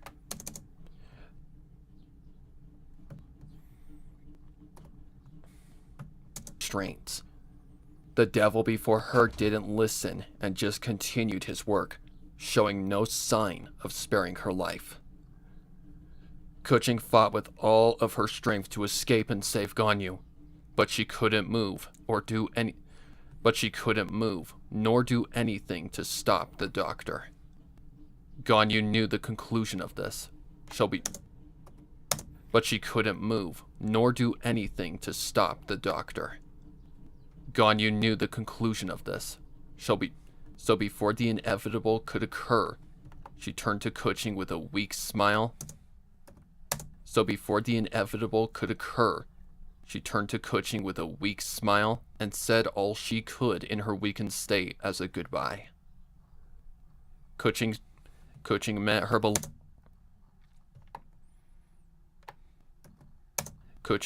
beloved's gaze, her eyes filled with tears as Ganyu spoke out to her for the last time. Oh god. Ganyu? Ganyu? Kuching squeaked in horror at the sudden realization of what was happening. Ganyu! Ay, caramba.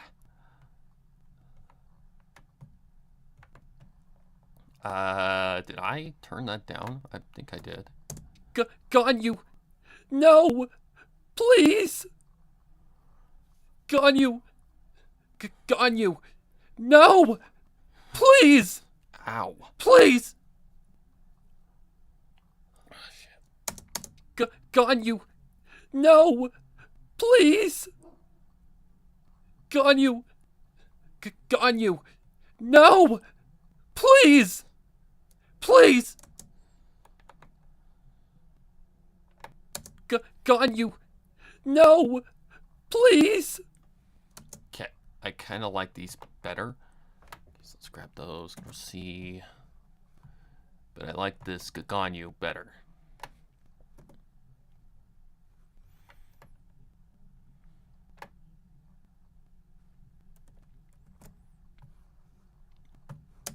Ganyu! No! Okay, I gotta do something like that. Push this out a little bit. Ganyu! No! Please! Oh, shit. I love you. Okay, this might work. No! Please! I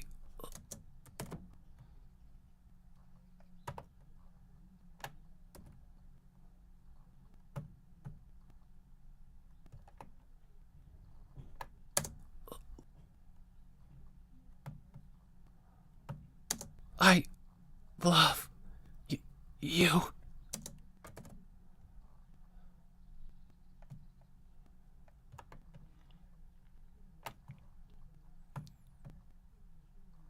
Gotta get those mouth noises out. Ganyu! No! Please! I love you.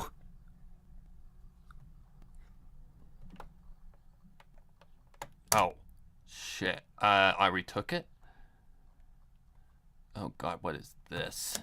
Ganyu! Ganyu! Oh.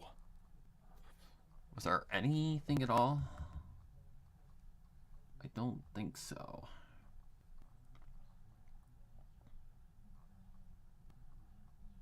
Let's get the shine down.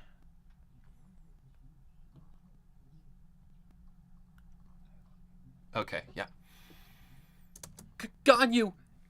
Got you! Ay, ay, ay. Control R. Got you! Got you! Holy osmosis Jones. What is that? Got you! No. Got you!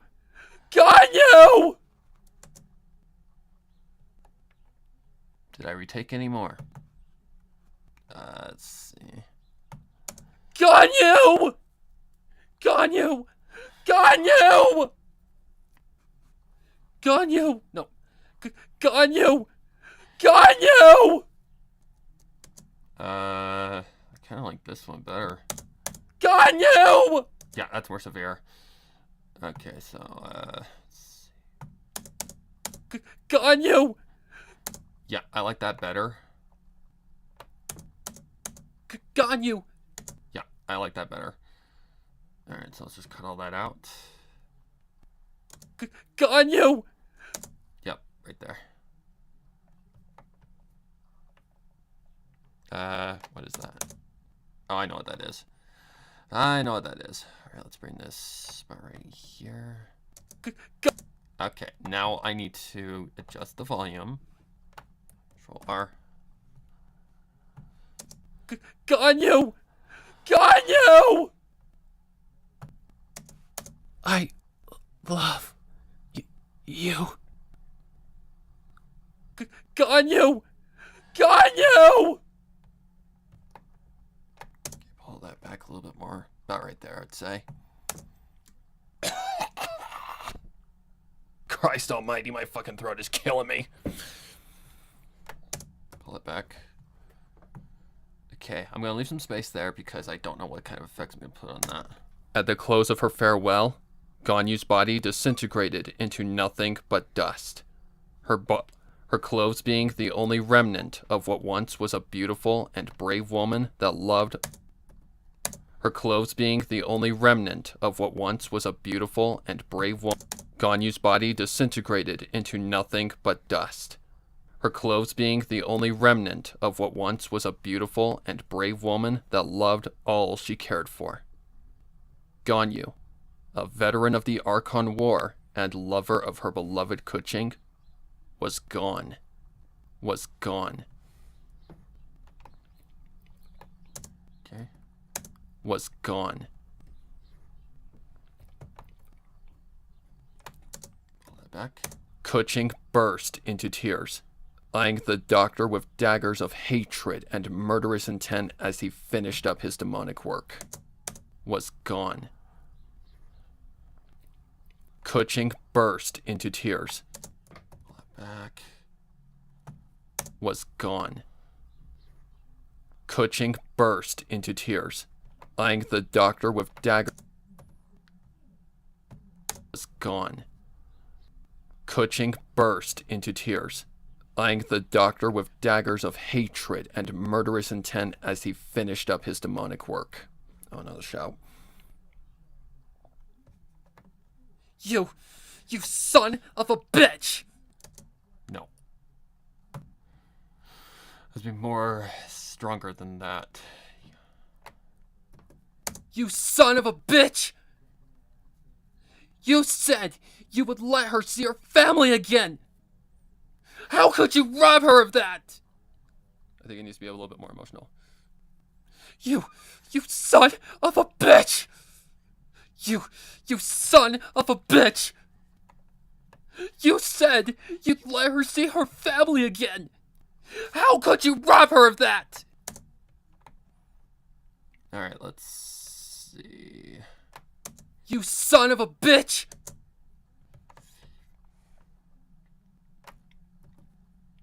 You son of a bitch! You said you'd let her see her family again! How could you rob her of that? Okay. You son of a... Okay, ow. Yeah, that needs to go down. That little peak right there. You son of a bitch! You said you'd let her see her family again! Pull that back. Of a bitch! You said you'd let her see her family again! How could you rob her of that? Holy, it's Moses Jones. There we go. How could you rob her of that? Much better.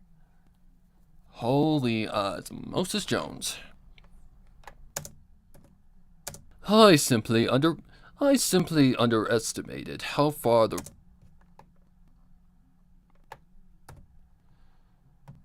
Rob her of that!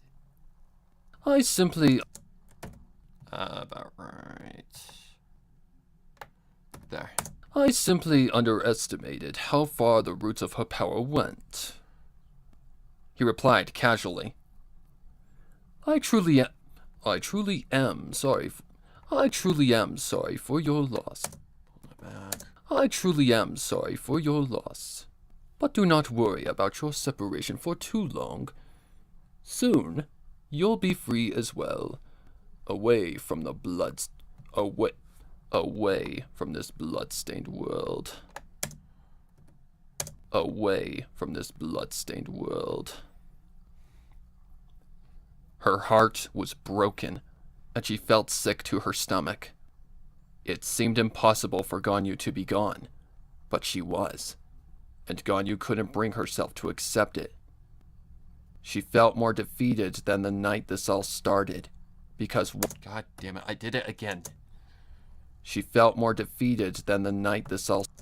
But she was. She felt more defeated than the night this all started, because what had filled the void of dread in her heart was now lost to time.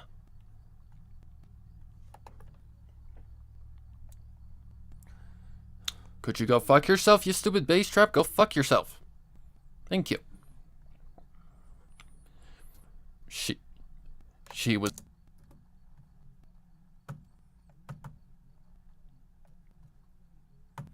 to time. She was alone and defeated. She'd lost not just the war, but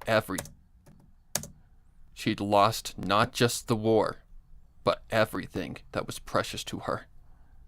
She no longer felt human or even existent as she went dead weight in her confines. She was no longer Kuching.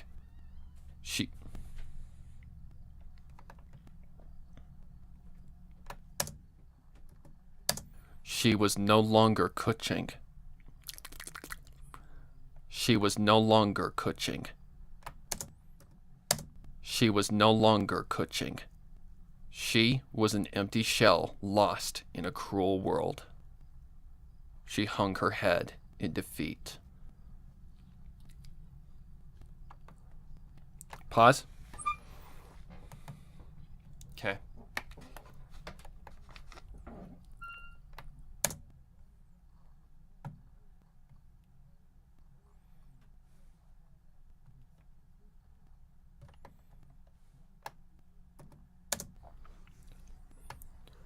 Wake up. No. Wake up. No. Wake up. Wake up. A deep voice graced Kuching's ears as she opened her eyes to a dark room that appeared as a blur to her vision. Upon focusing fully, Kuching rubbed her eyes clear of any gunk, then after opening her eyes again, found that she was on the floor of a wide... Upon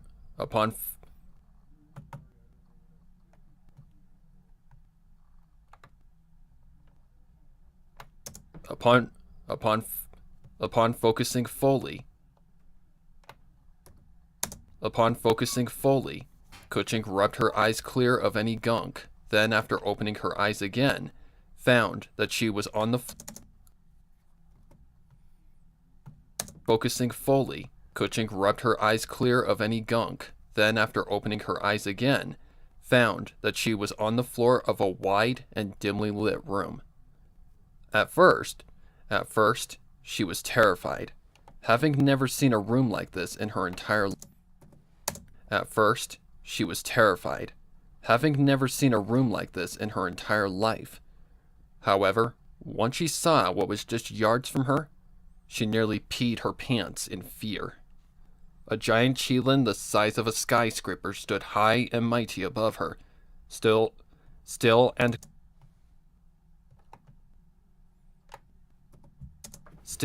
calm like a leaf in the wind. Still and calm like a leaf in the wind. She wasn't sure what to do. Still and calm like a leaf in the wind. She wasn't sure what to do, unsure if the doctor had pulled some ruse or she wasn't sure what to do, unsure if the doctor had pulled some ruse or if she was dead. Her answer came in the form of a rumbly voice that shook the Pull back. Her answer came in the form of a rumbly voice that shook the ground beneath her. Okay. Save. Do not be afraid, small one. I called you here because I felt a disturbance with the one who I blessed last. No, because I felt a disturbance with the one who I blessed last.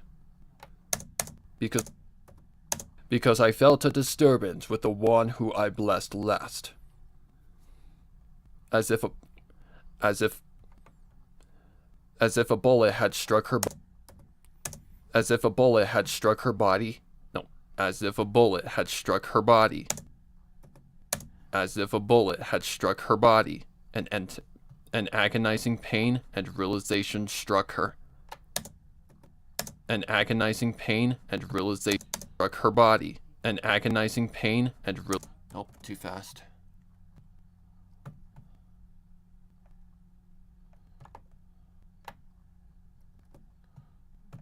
bullet had struck her body. An agonizing pain and realization struck her. The horrid truth of Ganyu's demise hit her with a relentless force. Okay, that was apparently mad.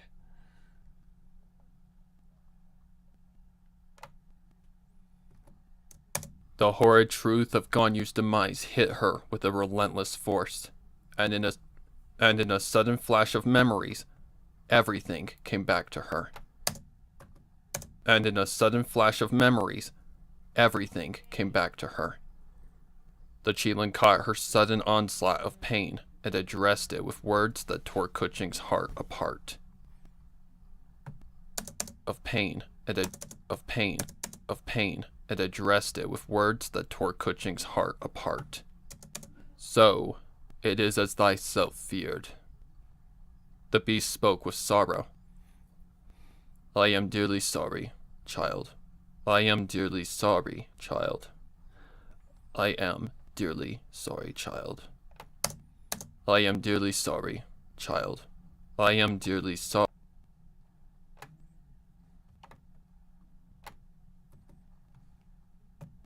I am dearly sorry, child. Kuching didn't speak and just collapsed to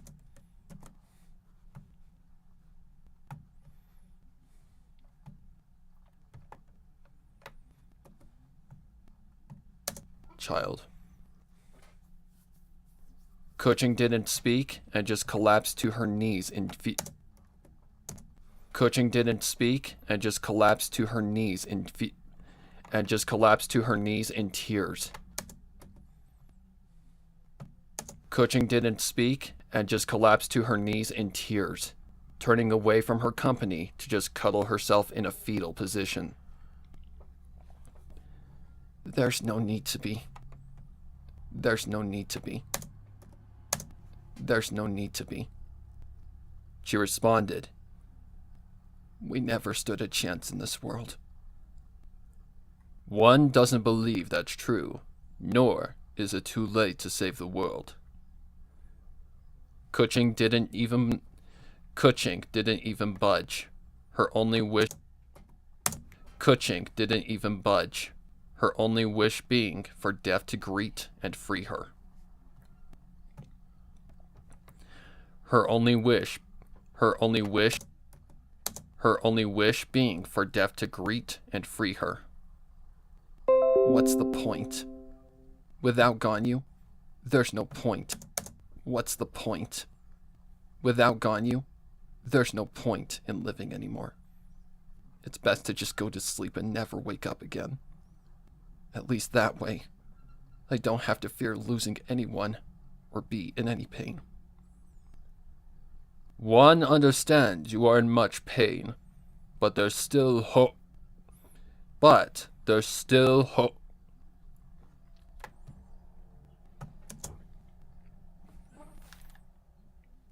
Okay.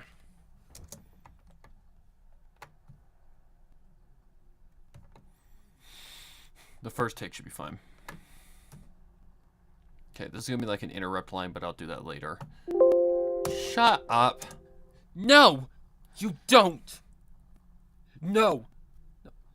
No! You don't!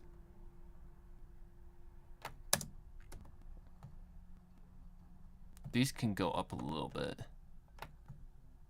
Fact, amplify, 2. No! You don't! Controller. No! You don't! You don't! She snapped. She snapped, turning...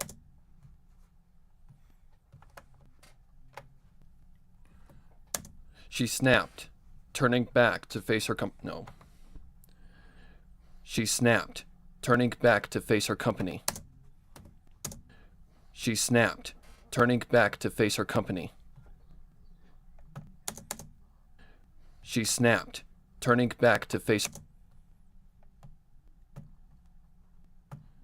Nobody does. Nobody does. Except me. Nobody does. Except me. No. Nobody does. Except me. Nobody does. Except me. Nobody does. Except me. Nobody does. Except me. No.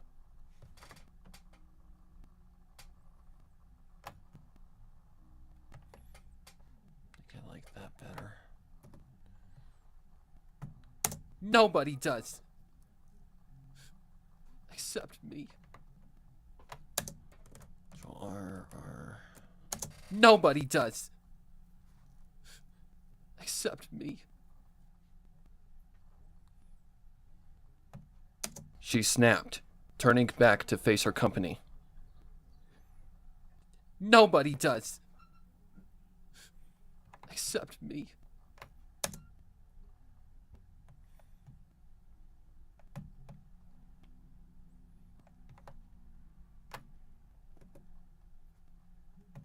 Company. Nobody does. Except me.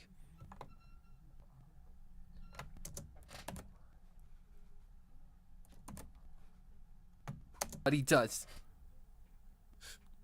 Except me. R. Nobody does. Except me.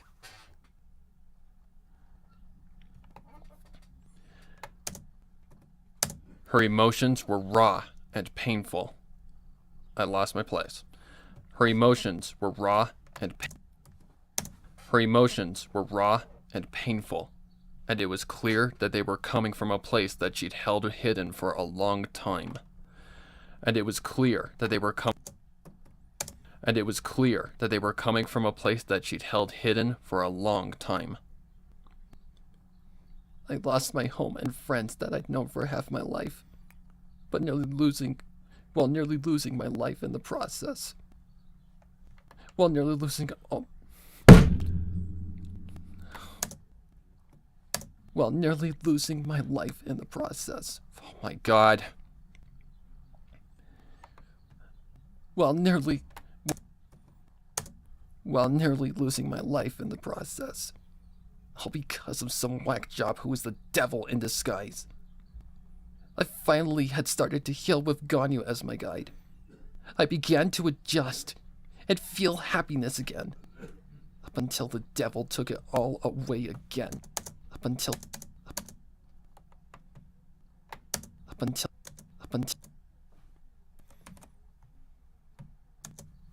the devil took it all away again. Up until the devil took it all away again.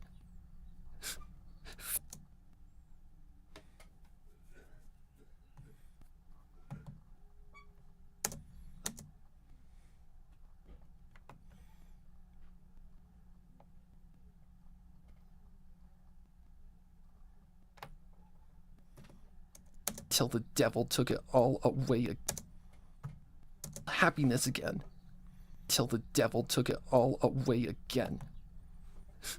First Yelan, and now Ganyu is gone.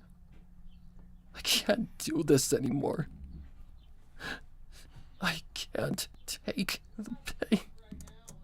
Happiness again. I can't do this anymore. I can't take the pain. I can't take the pain. She wasn't just hurt. She was suffering. I can't take the pain. I can't take the pain. I can't take the pain. She wasn't just hurt. She was suffering. She wasn't just hurt. She was suffering. The effects of war had affected her to the point of helplessness. The effects of war had affected her to the point of helplessness and feeling. The effects of war had affected her to the point of helplessness and feeling lost with nowhere to go. Her best friends and comrades were gone, and now she was alone in a.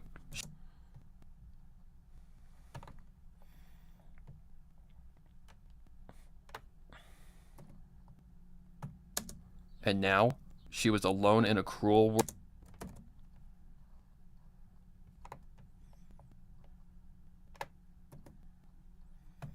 And now she was alone in a cruel world that spat in her face. In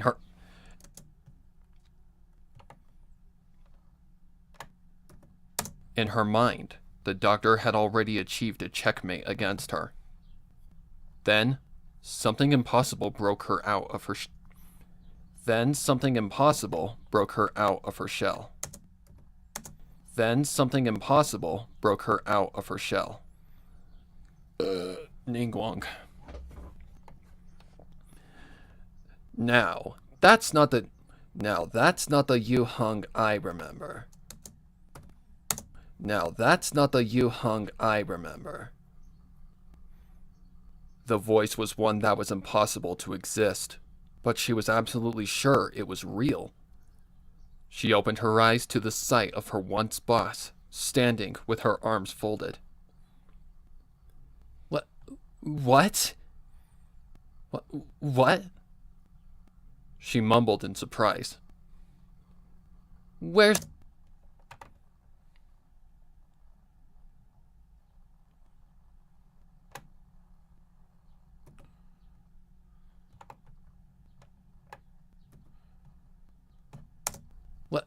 What?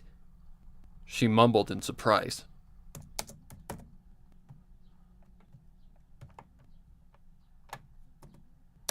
She mumbled in surprise. Where's that confidence that you always held? No. You'd always achieved. Where's that confidence that you'd always achieve your tasks out in the field? You never gave up when I was around. Another light shone off to the side of Ningguang, taking the form of another familiar face that she'd known all too well. Sobbing and feeling sorry for yourself isn't going to win the war, hun. The ghostly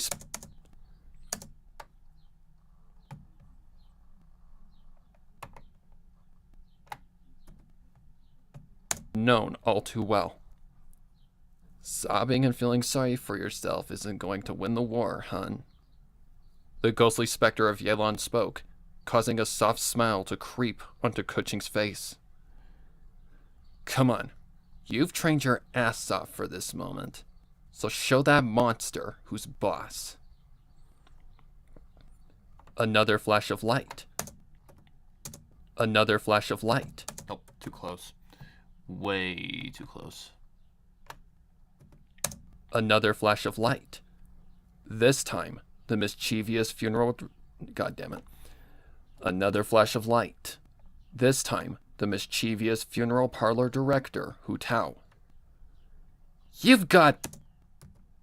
This time, the mischievous funeral parlor director, Hu Tao. You've got this... Oh, God. You've got this, Lady Kuching. Show that baddie... Show that baddie... You've got this, Lady Kuching. Show that baddie... Show that baddie what... You've got this, Lady Kuching. Show that baddie just what a Leeway Harbor citizen can do. Alright, let's pull that back. I kind of like that second take better. You've got this, Lady Kuching. Show that baddie just what a Leeway Harbor citizen can do. It's not your time yet to rest in a cozy coffin. Another flash. Zhan Ling. Get out there and serve him up a spicy one with a side of slum... Fuck. Get out there... Jesus Christ. Get out there and serve him up a spicy one with a side of slime condensate.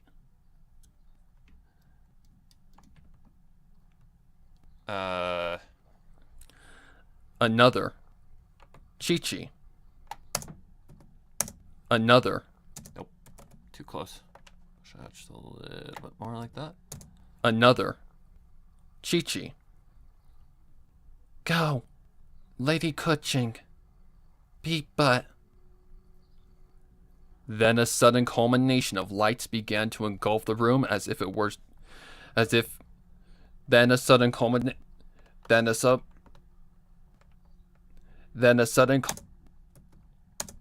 sudden culmination of lights began to engulf the room as if it were surrounded by a paparazzi trying to get a good shot of her. Once they all took form, Kuching began to recognize each one and made her feel as if she were back in Leeway Harbor with nothing to worry about. Hundreds of faces of all ages and genders surrounded her, cheering her on in the finale to this war. However, upon feeling a hand touch her shoulder in comfort,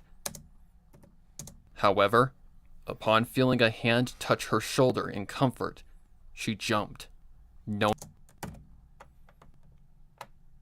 There we go. However, upon feeling a hand touch her shoulder in comfort, she jumped, knowing exactly who had touched her. Be brave and finish. Be brave and finish this, so we can go home. Be brave and finish this, so we can go home. Be brave and finish this, so we can go home. Ganyu's voice. Before she could turn to see her, Ganyu's spirit was... Fucking hell.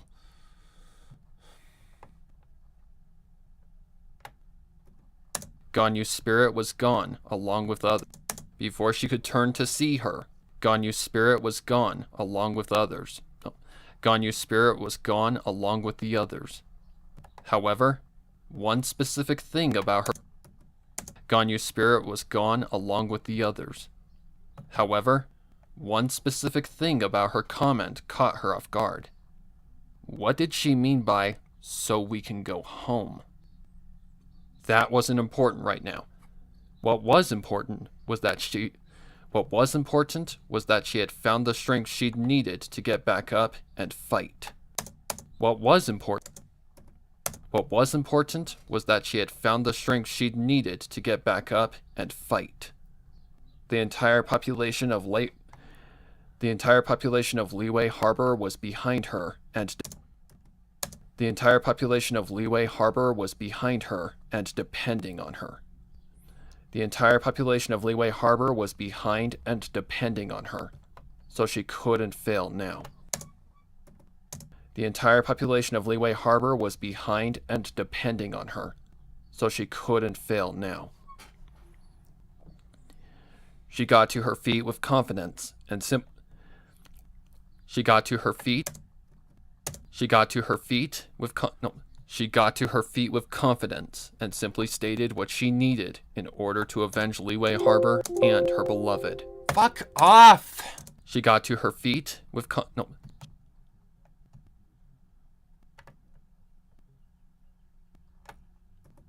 She got to her feet with confidence and simply stated what she needed in order to avenge Leeway Harbor and her beloved.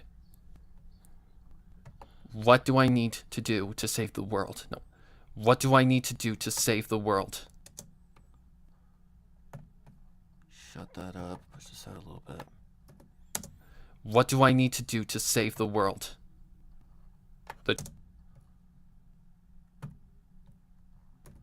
What do I need to do to save the world? The Chilin nodded, returning to what it had originally called her here for. Young one, tell me, do you recall when you managed to break through that seal with your comrades? A task that should have been impossible. Kuching nodded, remembering very well when she, Ganyu, and Rajora had miraculously fooled the seal to get to their final destination underneath the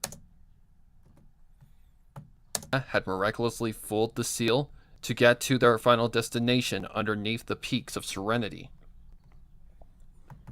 I do. Good. Then one will explain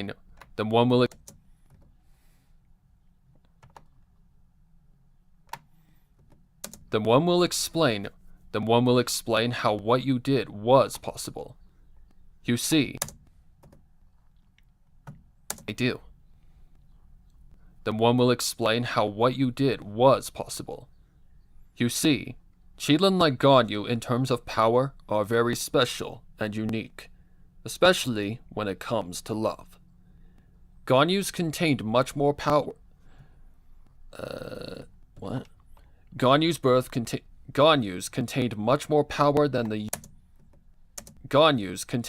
more power than the usual natural Chilin, and that is due to the fact that she's half human. The chromosomes of Chilin were never meant to be mixed with human ones.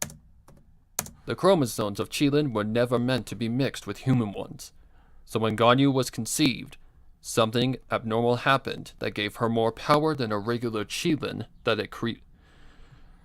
Something abnormal happened that gave her more power than a regular Chilin that is created naturally. Hold that back. Something abnormal happened that gave her more power than a regular Chilin that is created naturally. However, the power she had was very reactive to something like love and other emotions, and the one thing Chilin couples share with one another as lovers,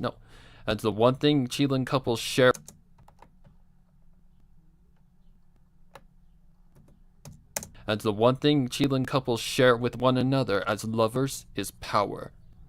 Therefore, as Ganyu's lover, when she linked your power with hers, you gained the identity. Therefore, as Ganyu's lover, when she linked your power with hers,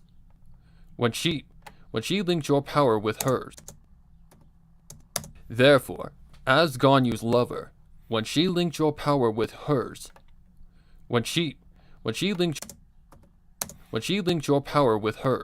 you gained the identity of a Chilin for just a brief moment. That's how you fooled the seal, because as her lover, you possess some of her power as well. But after one dies, the one still alive obtains all of the power of their partner. Therefore, you already have everything you need to win this war. It's just locked away inside of you. Then how do I release it? Then how do I release it? That depends on if you can answer these questions with the truth. Are you willing to do so with a risk of potentially being Are you willing to do so with a risk? Are you willing to do so with the risk of potentially being banished to an eternity of never-ending limbo? Kuching jumped at the sudden potential consequences. No.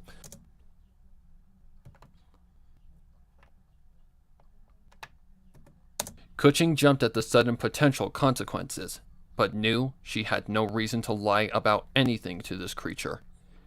If she didn't obtain this power, she wouldn't be able to stop the doctor from ending humanity. So she just let out a long breath with her chin high.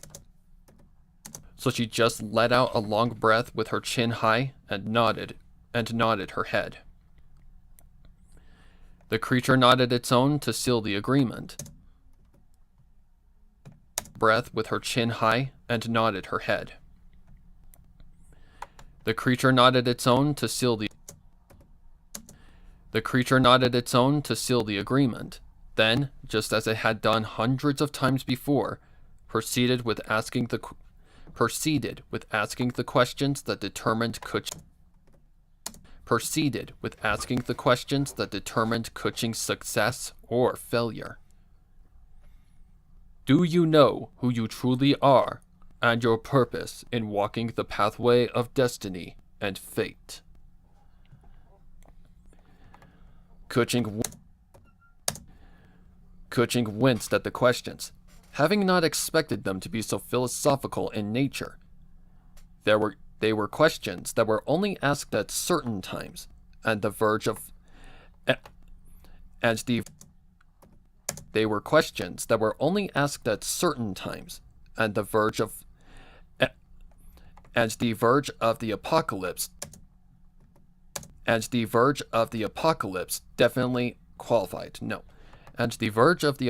verge of the apocalypse definitely qualified. And the verge of the apocalypse definitely qualified. Therefore, she dove deep into herself to find the answers, and made sure to think hard about her choices. Did she really know who to find the answers, and made sure to think hard about her choices? Did she really know who she truly was in this world, and what her purpose was? She'd originally been nothing more than a girl who gathered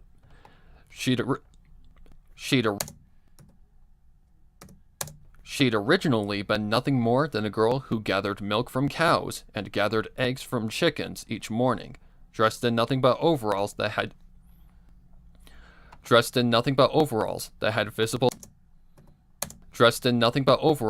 had visible areas where she'd accidentally torn them. No. Dressed in nothing but overalls that had visible areas where she'd accidentally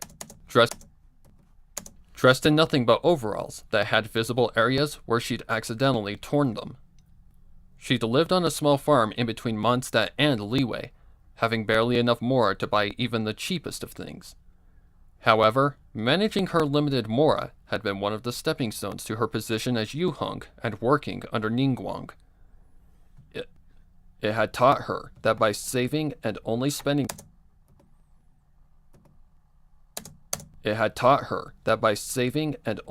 little more at a time can add up to a lot in little time, and had rewarded her with better clothes and a job in Leeway Harbor. In other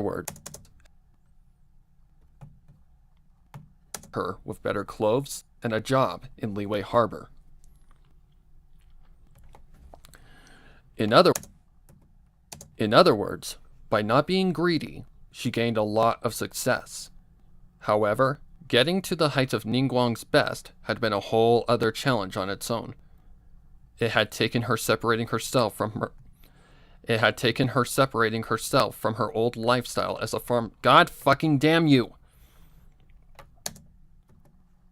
It had taken her separating her from her old lifestyle as a farm girl moving into a whole different environment. Moving into a whole different environment she knew nothing about, and getting into Liwei's academy to learn everything she needed to qualify. It took years of grueling effort, debt, and dedication to accomplish, but her role as Yu Hung had been a case of being in the right place at the right time. She'd attended a banquet that her class had been invited to, and while it may have seemed like a waste of time, it had been Kuching's golden ticket into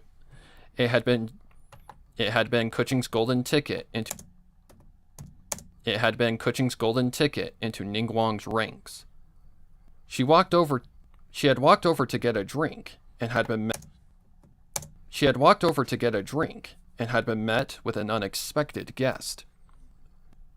Can you tell which wine is cheapest? The guest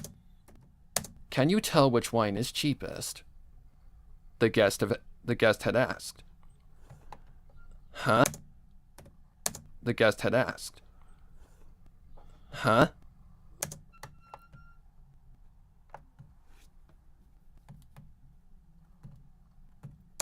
Huh? What? Why would you need to know that? Let's just say I'm a lady of fine taste, and if you can tell me which of these wines is the cheapest, I'll let you ask me one question as a reward. Okay. Well, the answer is pretty simple.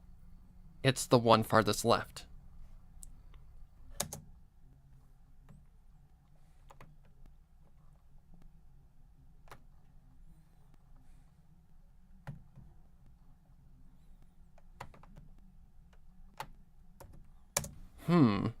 The one that is the most expensive is... The one that is the most expensive looking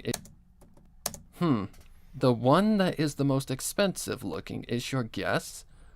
Are you sure that's what you'd like to answer? Yes. Well, then I reward you with one question. But before that, can you give me an explanation as to how you figured out the answer so fast?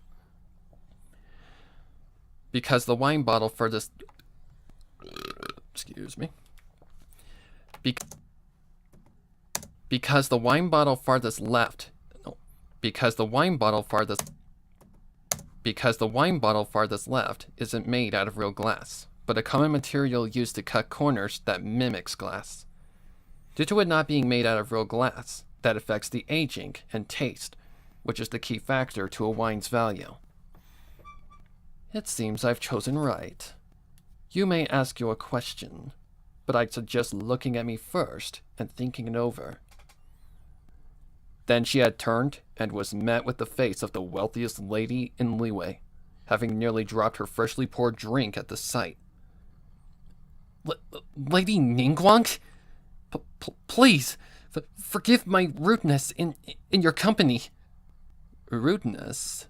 Dear, you saved my tongue from suffering the taste of a poorly made alcohol. Therefore, there's no reason to apologize. There's no reason to apologize. And all I ask is for you... There's no reason to apologize. And all I ask is for you to ask me any question you want. No strings attached. No games, no lies. Too flustered to say anything?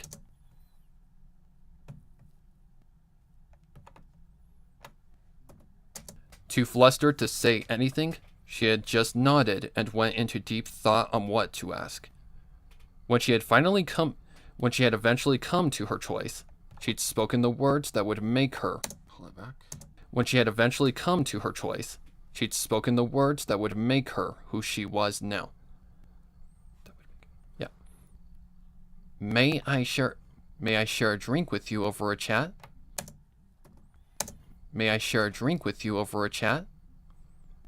Ningguang had only smiled, then proceeded with pouring her and Kuching separate glasses of the best wine on the table. Wise choice. Wise choice. A question that leads to more questions. Wise choice. A question that leads to more questions. She then handed her her glass and began to lead her to a private area to chat. That private chat had led Kuching to being accepted by Ningguang as the Yuheng, and eventually her encounter with Ganyu for the first time. She had gotten to her position in life out of perseverance and being decisive with a strategy to guarantee the best outcome. All things she needed to succeed as the Yuheng, and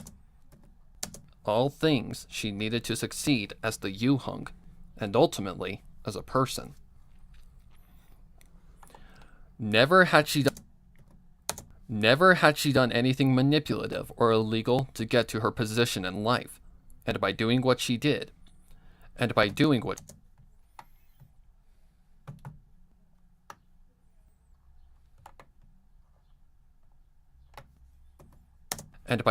she had, she'd gained success and the love of her life. Therefore, by still being herself and chasing her goal to save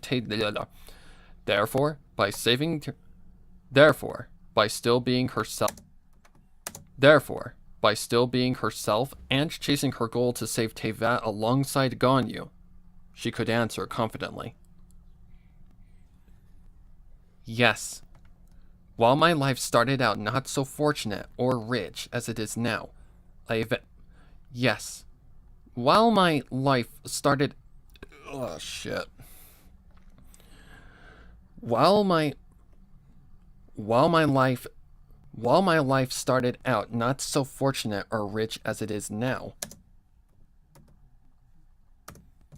While my life started out not so fortunate or rich as it is now.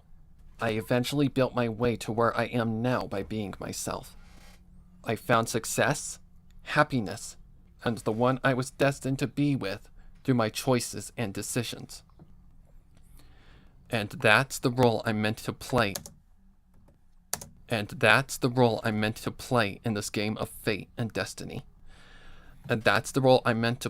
In this game of fate and destiny. Hold that back. And that's the role I'm meant to play in this game of fate and destiny. Therefore, I must accomplish my goals once again by saving Tevat from destruction.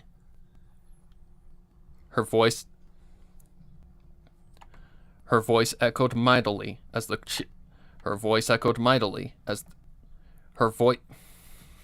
I'm gonna lose it. And I did lose it. Her voice echoed mightily as the Qilin nodded its head in agreement that her life wouldn't end here. Too many had died for the doctor to succeed, and she couldn't fail to avenge those people.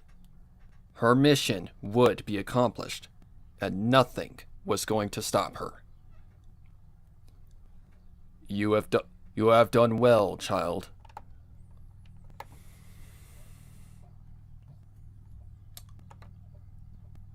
I hear you. You have done well, child. I will grant you what is needed to end this war, and give Tevat a future to strive towards. Now, please close your eyes and think of the things that give you reason to live in this world. Kuching nodded, then did as the beast told her by closing her eyes tight and reminiscing about what made her want to live. Then did as the beast told her by closing her eyes tight and reminiscing about what made her want to live. Then did as the beast told her by closing her eyes Kuching nodded. Then did as the beast told... Really?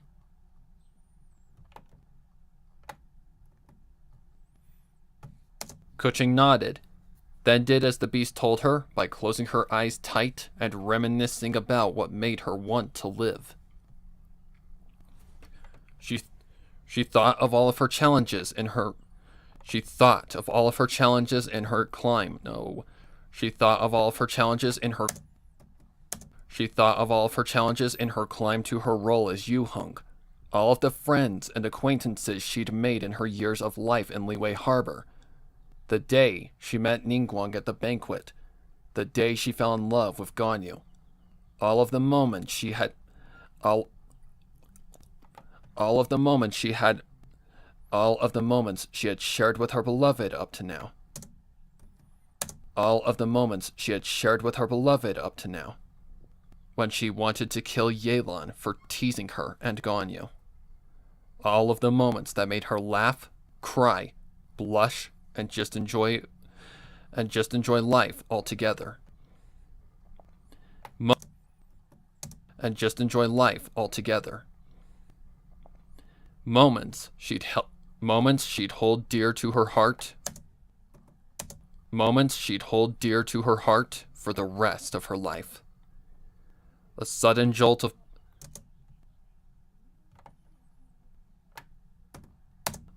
jolt of massive energy came over her body as she felt her body balance with it. It was incredible, as if her beloved were right by her side again. It was incredible, as if her beloved were right by her side again.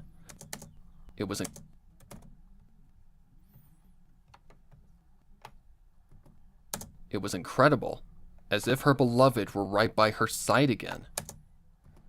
As if her beloved were by her side yet again, ready to fight for the survival of Teva. It brought tears to her eyes as she felt her body return back to reality, where she'd face the doctor once and for all. Pause. Holy shit, we're at an hour. That's not good.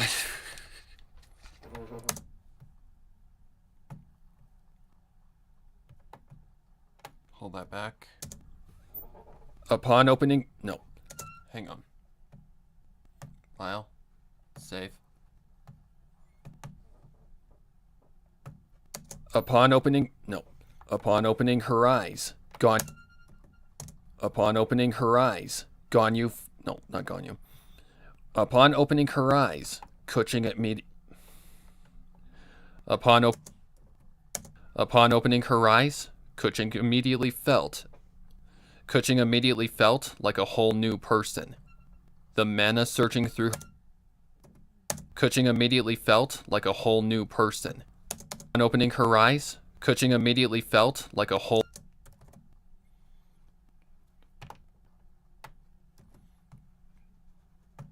Upon opening her eyes, Kuching immediately felt like a whole new person. The mana surging through her veins was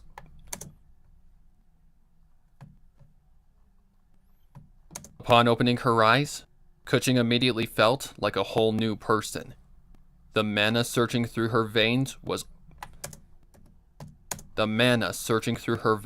overwhelming and hard to control, but she managed to keep herself in full control, closing her eyes and focusing all of her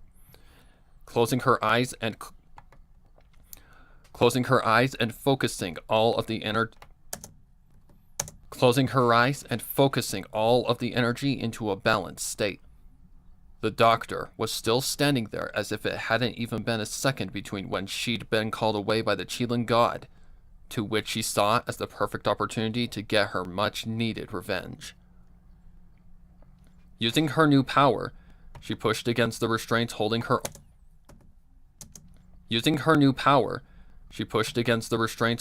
arms up, and with nothing more than a nudge, sent the left one flying across the room. That startled the doctor to full attention, his eyes bulging at the sudden impossibility happening before him, as if the nails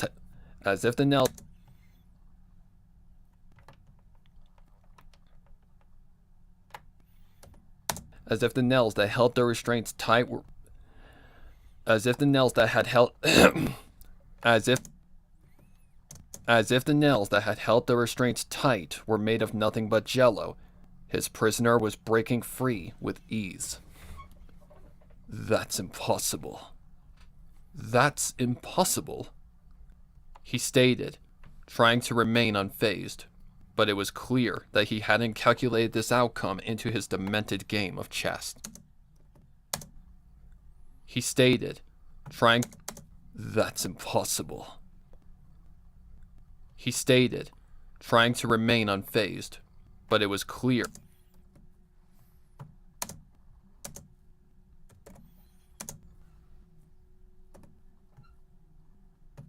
He stated, trying to remain unfazed, but it was clear that he hadn't calculated this outcome into his demented game of chess. But it was clear that he hadn't calculated the... But it was clear that he hadn't... But it was clear that he hadn't calculated this outcome into his demented game of chess. But it was clear that he hadn't calculated this outcome into his demented game of chess. Kuching was out of the restraints and on her feet. Kuching was out of the restraints and on her feet, staring down her prey with murderous eyes. While her appearance hadn't changed, something definitely had beneath the surface, and Dottore was in a panic trying to figure out how this was possible. And Dottore was in a panic trying to figure out how this was possible. He decided to play his usual tactic. He decided to play his usual tactic. Well, looks like someone got an upgrade.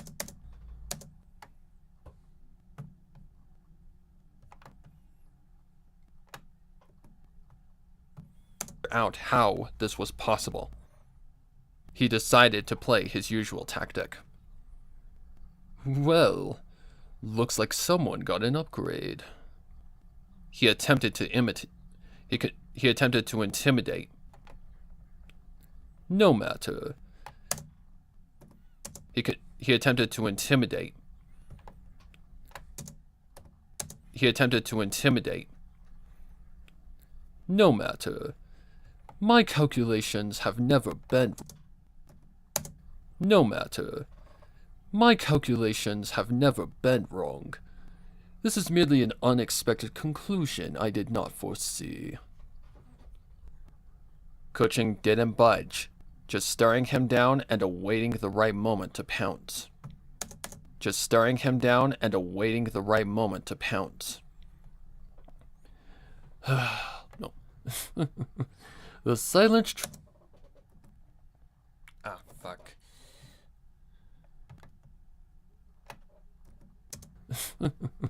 The silent treatment again. You really are no fun, child. However, the fact remains that my power exceeds yours by light years. And unless you want to experience that power, I suggest you just surrender this new power to me. I suggest you just surrender this new power to me. I'm not asking your permission, Kuching commented. I'm going to make you suffer for what you made the Tsaritsa. I'm going to make you suffer what you made the Tsaritsa suffer by showing you what it means to be removed of... I'm going to make you suffer what you made the Tsaritsa suffer by showing you what it means to be removed of... By showing you what it By showing you what it means to be removed of your freedom of will. He chuckled in response. Fine.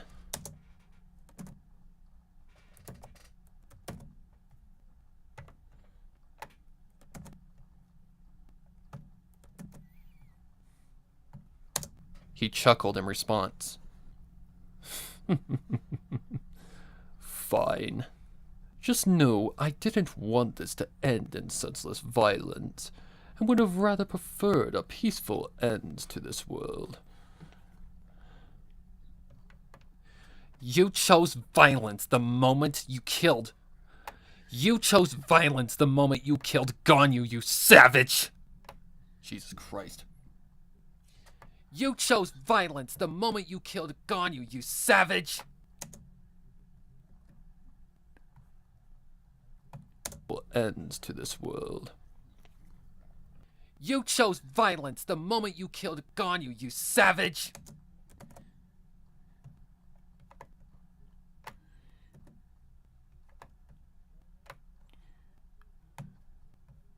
Amplify. You chose violence the moment you killed Ganyu, you savage!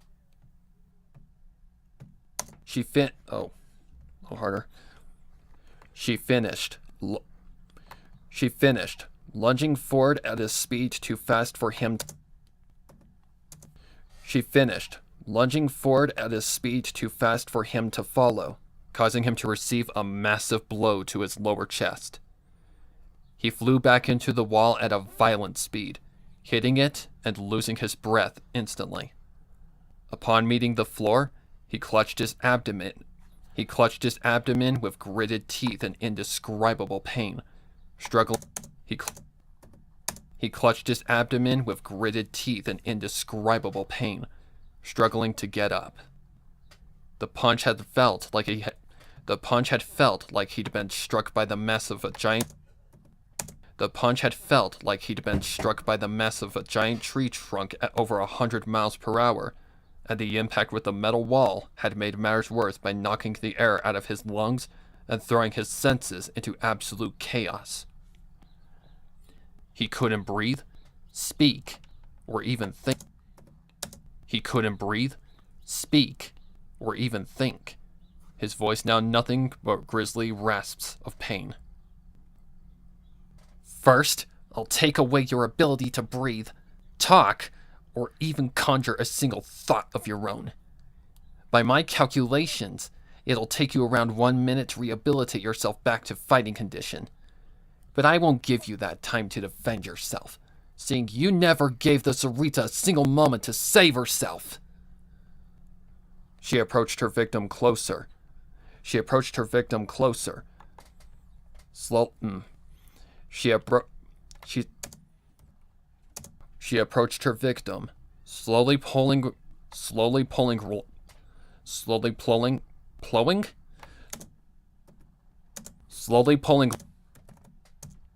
She approached her victim, slowly pulling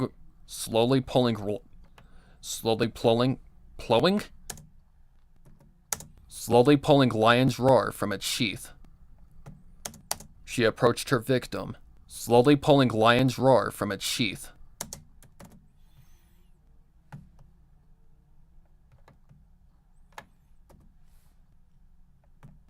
She approached her victim, slowly pulling lion's roar from its sheath.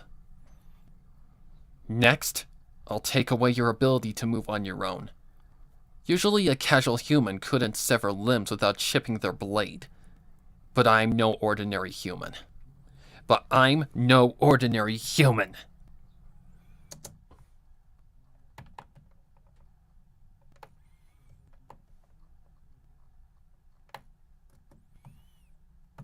Limbs without chipping their blade.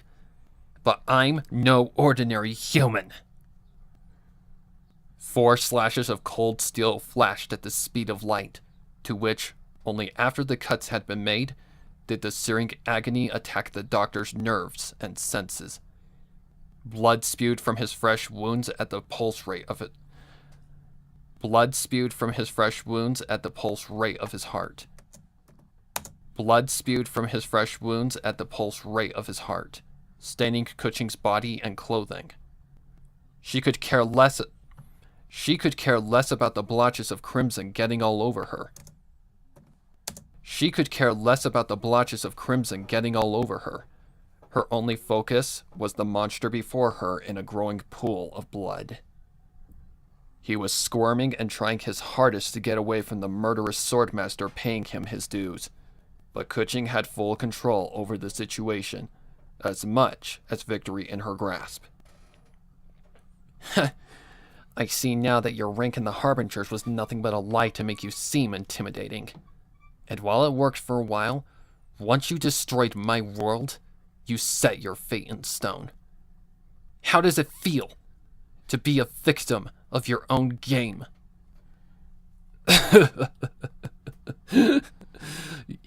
You think killing me justifies anything, child?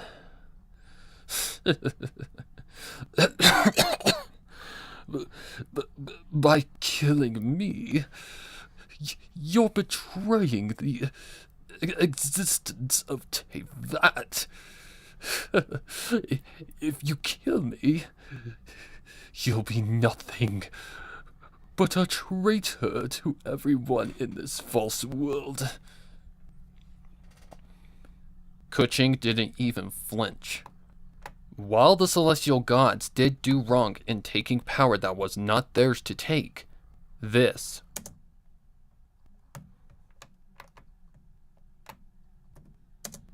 Kuching didn't even flinch. While the celestial gods did do wrong in taking power that was not theirs to take, this was not the solution. War, genocide, murder, pride. None of these would ever be the answer to a wrongful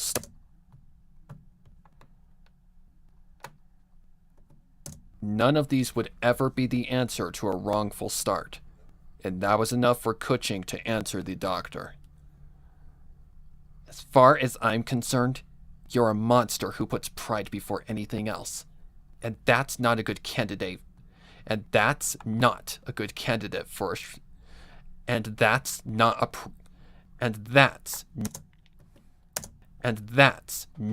a good candidate for a proper solution to what happened eons ago. You used unlawful tactics to destroy lives, took lives and used them to your... Took those lives and used them to do your own bidding, and threw Tevat into chaos for no reason except to watch it burn. You are no saint, savior, or god. You are a demonic bastard that never deserved to live in this world. With her words said, she approached her enemy for one last time, saying only one thing before declaring her victory. Checkmate. With one swift strike, Kuching ended the doctor's life, his head falling to the blood-soaked floor and rolling out of sight. It was over. She'd won the battle and saved Tevat. However, it come with...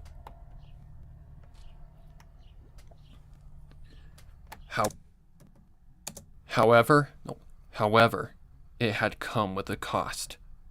The cost she had... However, it had come with a cost.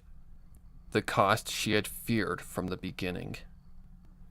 At the sudden realization of the loss of her beloved, Kuching collapsed to her knees and began to sob in her bittersweet victory. While she had saved many lives, she couldn't save the one that meant the most to her. And that's what hurt her the most. She hadn't been strong enough, and it would haunt her to the end of her days as a constant reminder.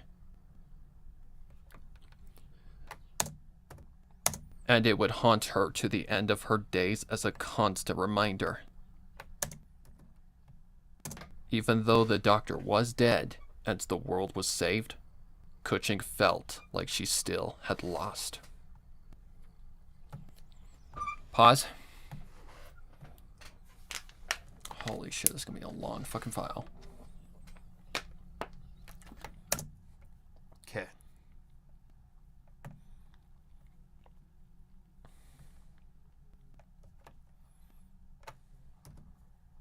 Can you hear me? Miss Kuching. Miss Kuching. A voice echoed in Kuching's ears as she peeked her eyes open to the bright lights of the doctor's lab. Miss Kuching. Miss Kuching. A voice echoed in Kuching's ears as she peeked her eyes open to the bright lights of the doctor's lab. the familiar and distant face atop her, with a worried expression painted on their face. She grunted as she came to, her blurred vision starting to clear. Okay. Save.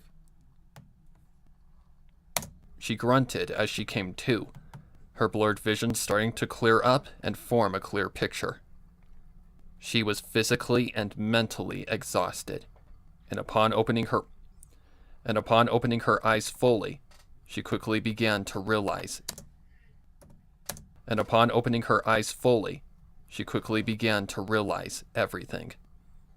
Atop her was Jean, D-Luke, and another face she hadn't seen in a long while. The voices began to regulate to a much less indistinguishable mutter. The voices began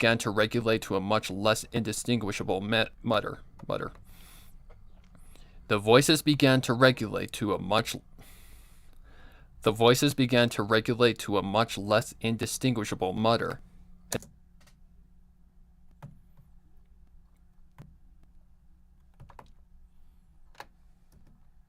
The voices began to regulate to a much less indistinguishable mutter, and as she began to sit up, her entire reality came back to her. Ganyu's death. Her victory by paying back the doctor what he had deserved for millennia.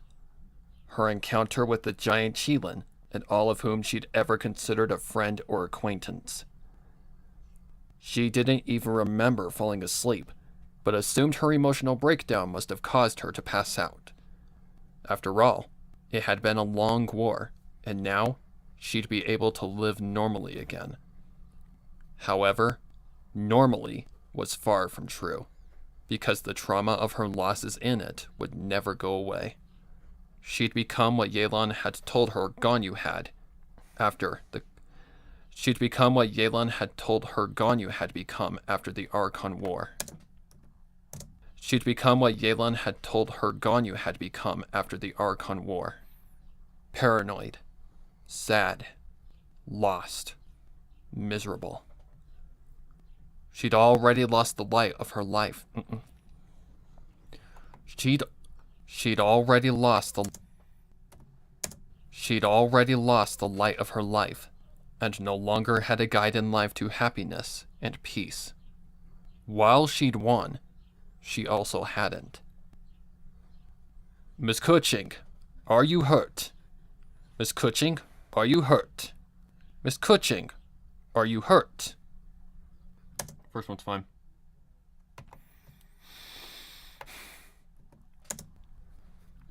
Miss Kuching, are you hurt? No.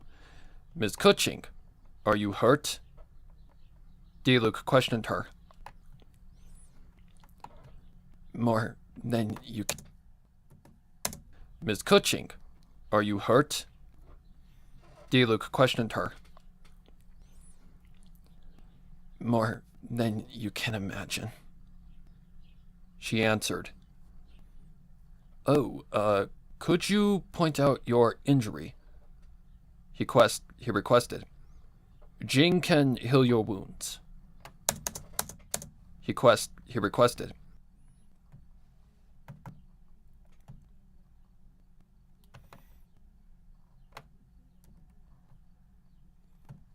Point out your injury.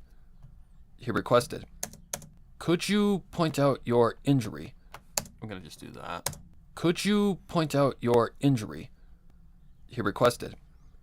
Jing can heal your wounds. No, Sir D-Luke. She responded.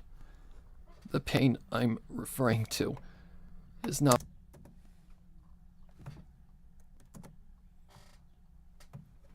She responded. The pain I'm referring to is not one that can be healed by any elemental energy. At first, he was confused, up until he caught on, noticing the absence of Ganyu. It got even worse when he saw the clothes that said partner usually wore on the floor. Black ash outlining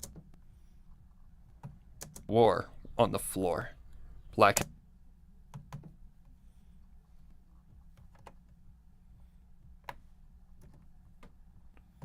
usually wore on the floor.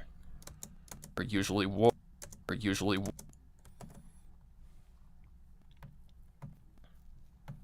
Usually wore on the floor. Black ash outline.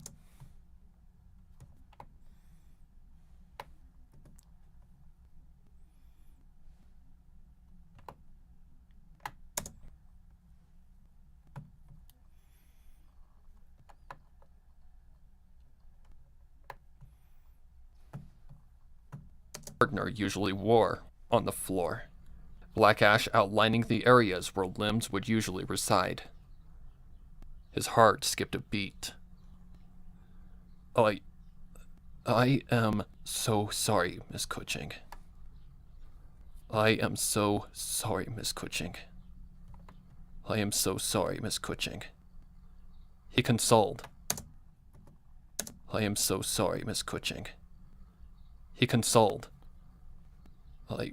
I wish I had been here to protect her. I wish I had been here to protect her. I wish I had been here to protect her. I wish I had been here to protect her. I wish I had been here to protect her. I think I like the first take best. I wish I had been here to protect her. I wish I had been.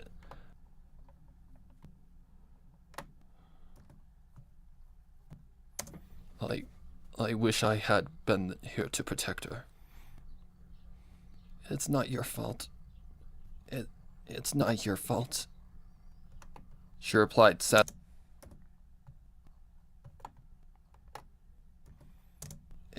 It's not your fault. She replied sadly, getting up from the floor and hanging her head in defeat. Getting up from the floor and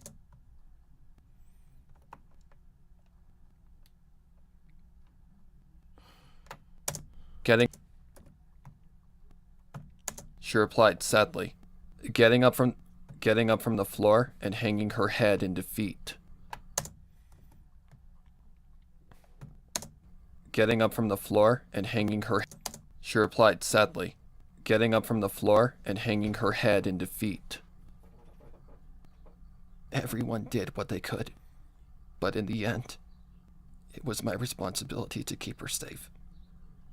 Fate had other plans, and now there's nothing anybody could have done. And there's nothing anybody could have done. Nobody said a word. Nobody said a word. And there's nothing anybody could have done. Nobody said a word. It was as quiet as a ghost town in the bowels of Frostcap Island in their hour of victory, and it was understandable as to why. It was only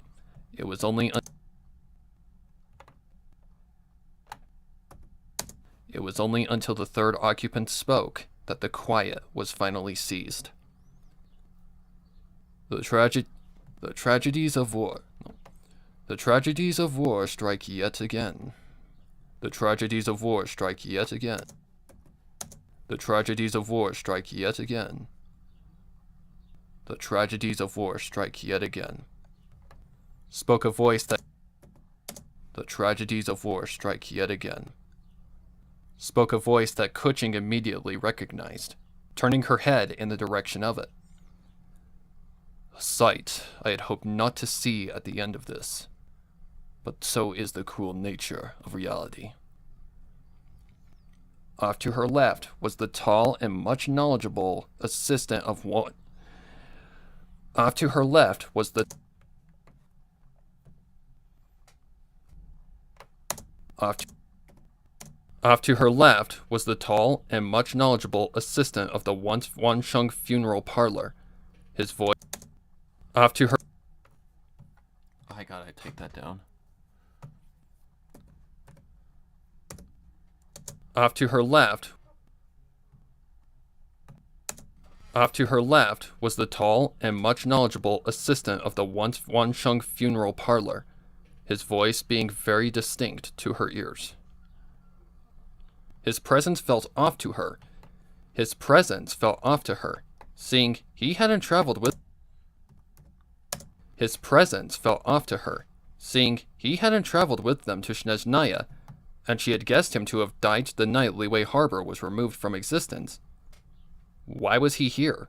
And more importantly, why did he want to speak privately with her? Oh. Why was he here? Why was he here? Okay, yeah, I made a oopsie. Why was he here? Why was he here? Mr. Zhongli? Mr. Zhongli? She questioned. Mr. Zhongli? She questioned.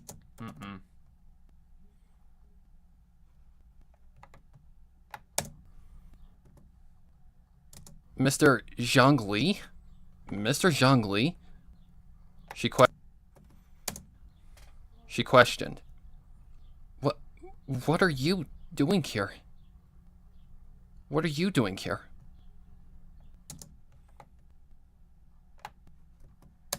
What are you doing here?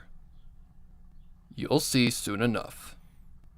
He answered cryptically, turning his attention back to Jean and Diluc.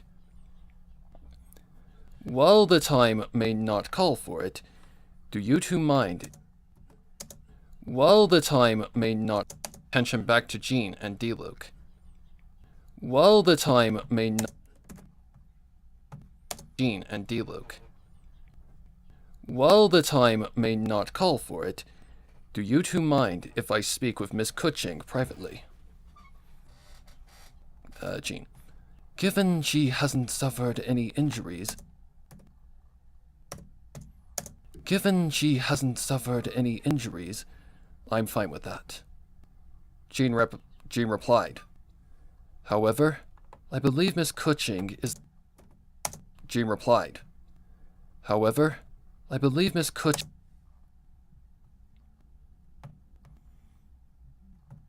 However, I believe Miss Kuching is the one who should... However...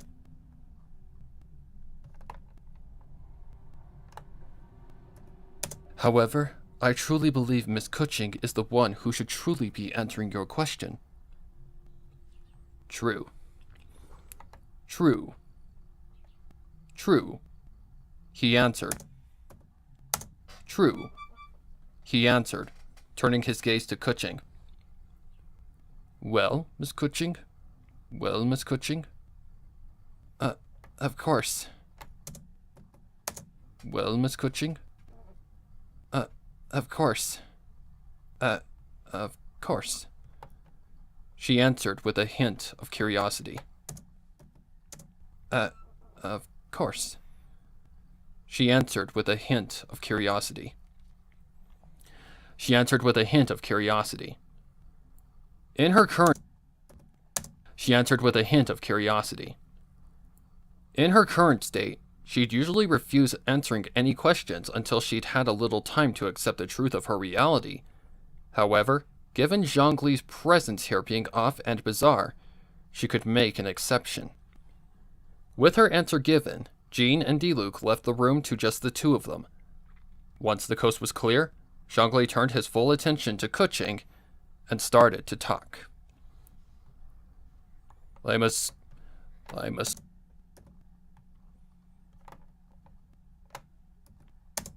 assuming you are aware that my sudden appearance, I'm assuming that you are aware of my sudden appearance here being quite, I'm assuming that you are aware that my sudden appearance here is quite strange in your eyes, Miss Kuching. Indeed. Indeed. Considering you didn't come with us here. Indeed. Considering you didn't come with us here, and unless you just happened to be here for months on end, you should have perished the night Liyue Harbor was attacked. She explained. An astute observation. An astute observation, he replied. She explained. An astute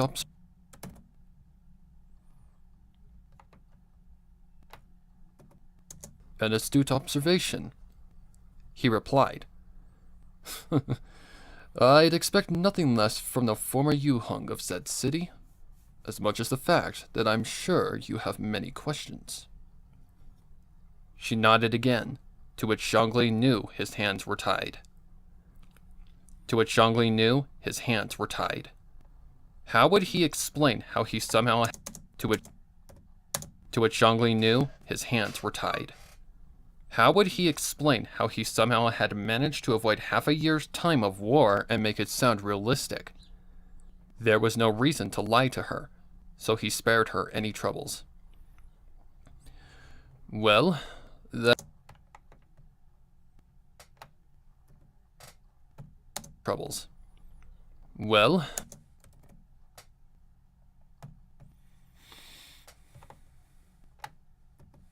Well, then I won't cause you any further troubles and tell you everything, he stated, causing Kuching's curiosity to burn even more. First and foremost, my identity. I am not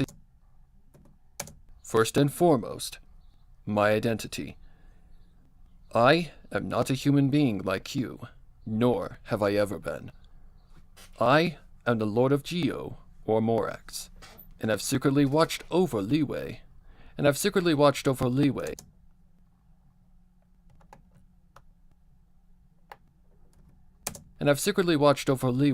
even after my death at the rite of dissension. Kuching's eyes bulged.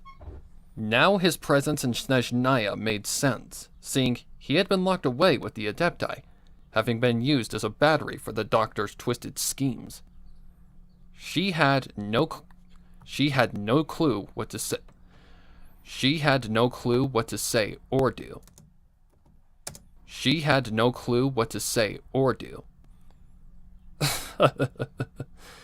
An expected response, he said.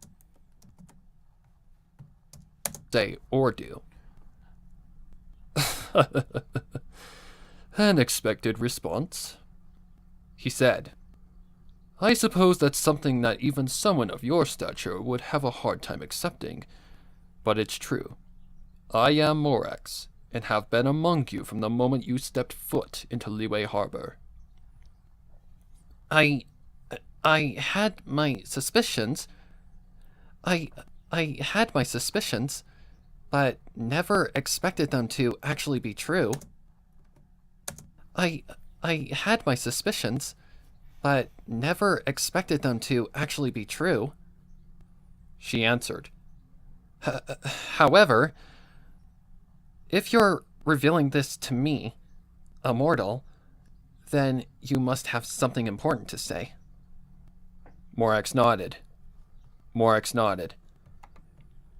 Indeed, Miss Kuching. Morax nodded. Indeed, Miss Kuching, seeing I can tell you are in much pain from your loss. As one of the Archons who fought in and survived the Archon War, I have faced the same pain you are experiencing. I too lost someone I loved dearly to war, and was too late. I too lost someone I loved dearly to war, and was too late to save her. But I don't think it's too late for you to suffer as I have had. For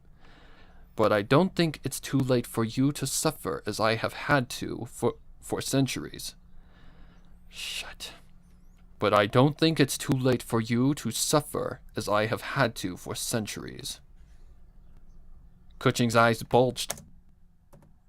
But I don't think it's too late for you to suffer as I have had to for centuries. Kuching's eyes bulged again. Was he saying that it was actually possible to save Ganyu? How is that even possible? How is that even possible? How is that even possible? How is that even possible? She questioned. I literally saw her turn into ash. Because I sense Ganyu's power still within you. An essence of her life that might be enough to give her life again. Kuching's heart began to... No. Kuching's heart began to race. Kuching's heart began to race, and tears began to fill her eyes. She suddenly remembered something that seemed off in the other realm where she encountered the Qilin god. Be brave and finish this so we can go home.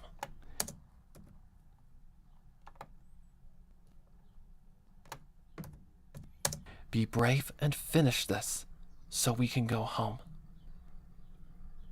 Those had been the words that Ganyu had said to her, but how was it possible that her life force still remained when it was all taken by the doctor? Morax answered her question. I still remember the night I found her crying in that camp. Ganyu has faced many challenges, learned from them, and done her best to save everyone. She has cried many tears, had many sleepless nights, and has lost many people she loved and cared about dearly. And has lost many people she loved and cared about dearly. And has lost many people she loved and cared about dearly. However, and has had many sleepless nights, and has lost many people she loved and cared about dearly. However, in my years in Liyue Harbor, I had never seen her more happy than... However, in my years in Liyue Harbor, I had never seen her more happy than when she met you. It was as if some void plaguing her heart had suddenly disappeared, because after the day she met you, she started to no longer have frequent nightmares. She started to no longer have frequent nightmares. Why am I She started to... Because after the day she met you, she started to no longer have frequent nightmares, experience flashbacks to the Archon War, and began to smile again.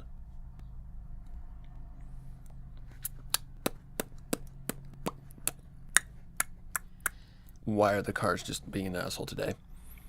Okay, where did I take that from? Where am I?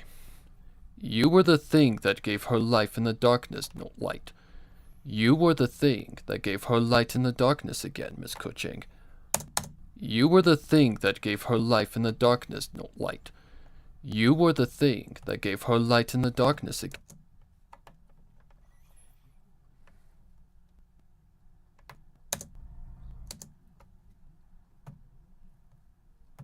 Experienced flashbacks to the Archon War, and began to smile again.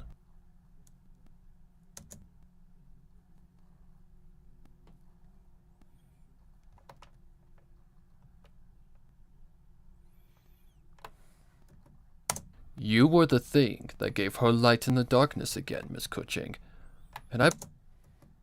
You were the thing that gave her light in the darkness again, Miss Kuching. And I believe that when you two became one, she gave part of herself to you as a commitment. A piece of herself that would forever intertwine your souls till the end of time. Everything that happened in the other realm was starting to make sense. The power that the Qilin had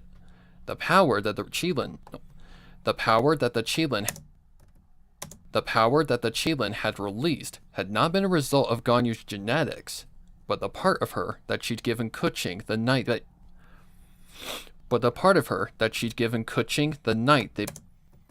But the part of her that she'd given Kuching... But the...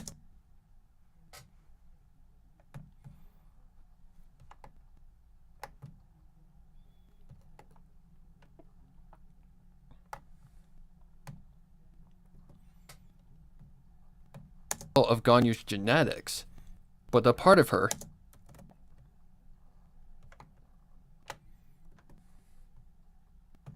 been a result of Ganyu's genetics, but the part of her that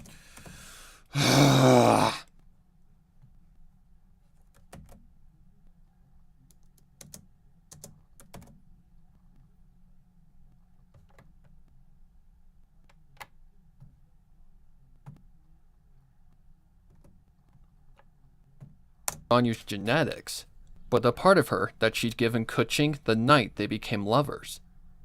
The energy she'd used to kill the doctor had felt as if her beloved was next to her because she had been there. She began to cry again, knowing that Ganyu had truly never left her, and that their love was absolutely true. And that their love was absolutely true. And that their love was absolutely true. I understand now, Kuching said through happy tears. I understand now, Kuching said through happy tears. That familiar feeling, that familiar feeling when that familiar feeling when I struck down the doctor. It was the piece of her that she'd given me. She was there. All along. She was there. All along.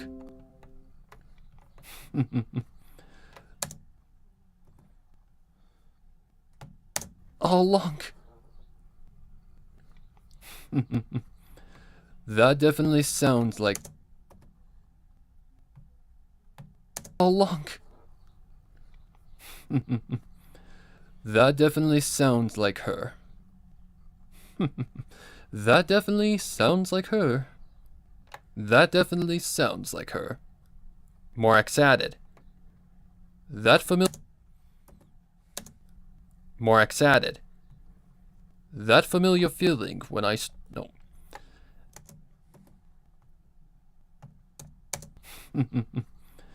That definitely sounds like her. Morax added. That familiar feeling when I... No. As if they had predicted it. What? As if they had predicted it. Ganyu gave you the key to victory. As if they had predicted it. Ganyu gave you the key to victory. Now, I ask you, Miss Kuching, are you willing to give that power? Are you willing to give up that power to bring... Are you willing to give up that power to bring Ganyu back?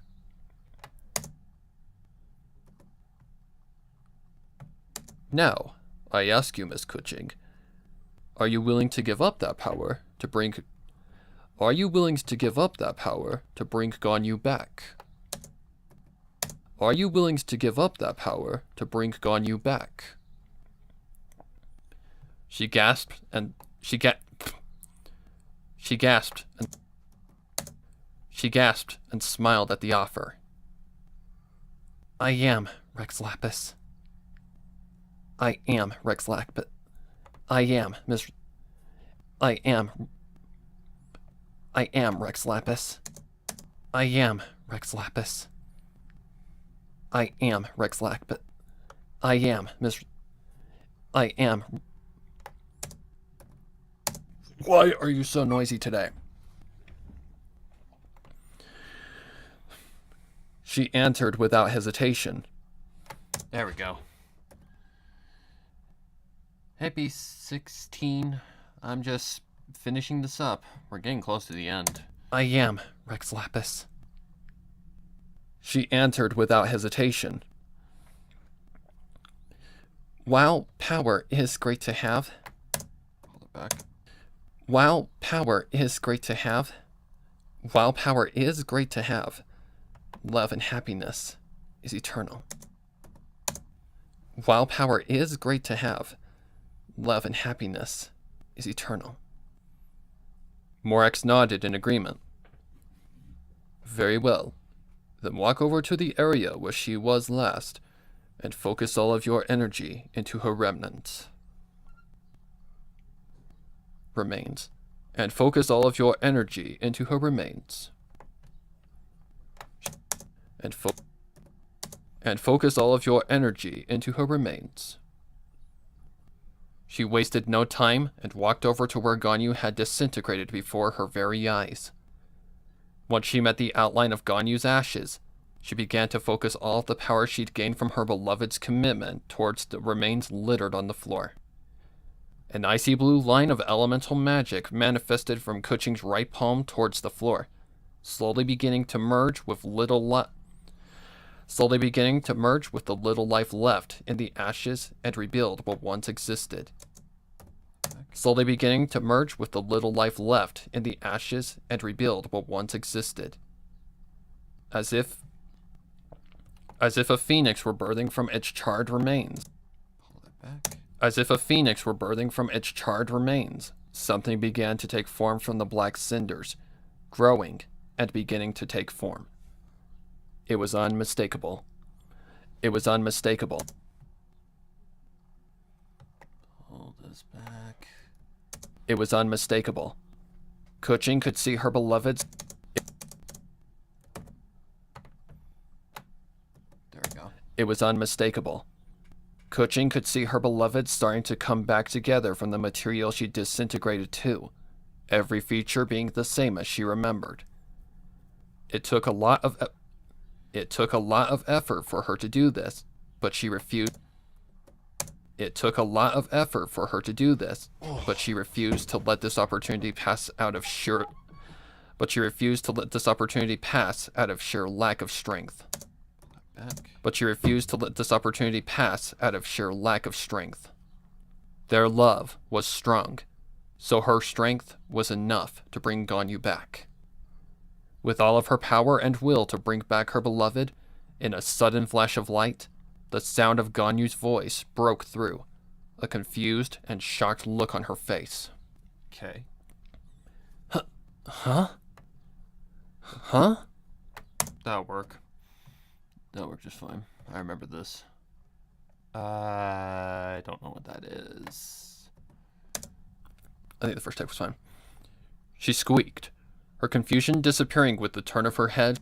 Okay, right there.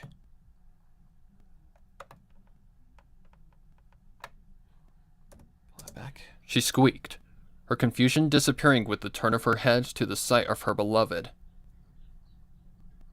Oh god. Okay. Ganyu! Pull that back. Ganyu! Yeah, that works.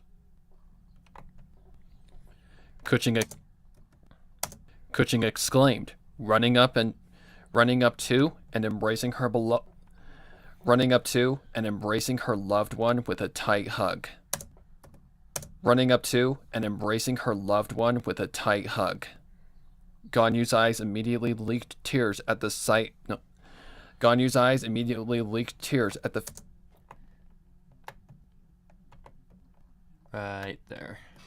Ganyu's eyes immediately leaked tears at the feeling of Kuching's warm body against hers again, returning the embrace with absolute assurance that she was back.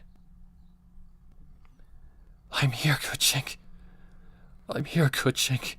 No. I'm here, Kuching. No. She assured through tears. I'll never leave you again. I'll never leave you again. I'll never leave you again. It was like a fairy. I'll never leave you. Okay, hang on. She assured through tears. I like the first take. The first take was fine. I'm here, Kuching. I'm here, Kuching. No. I'm here, Kuching. She assured through tears.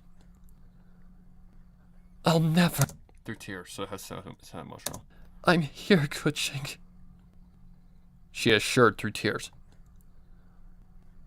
I'll never leave you again. I'll never leave you again. Yeah, my mouth was being noisy. I'll never leave you again. It was like a fairy tale to both of them, having a hard time believing that they were back together again. But they were, and could go home together and live happily.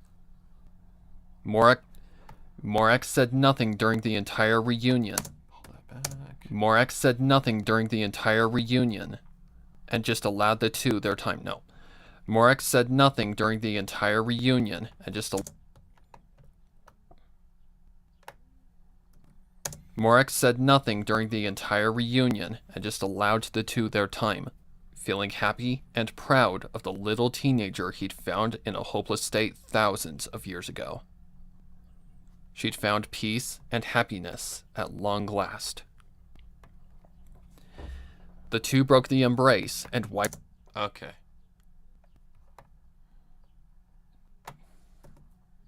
The two broke the embrace and wiped their tears. No.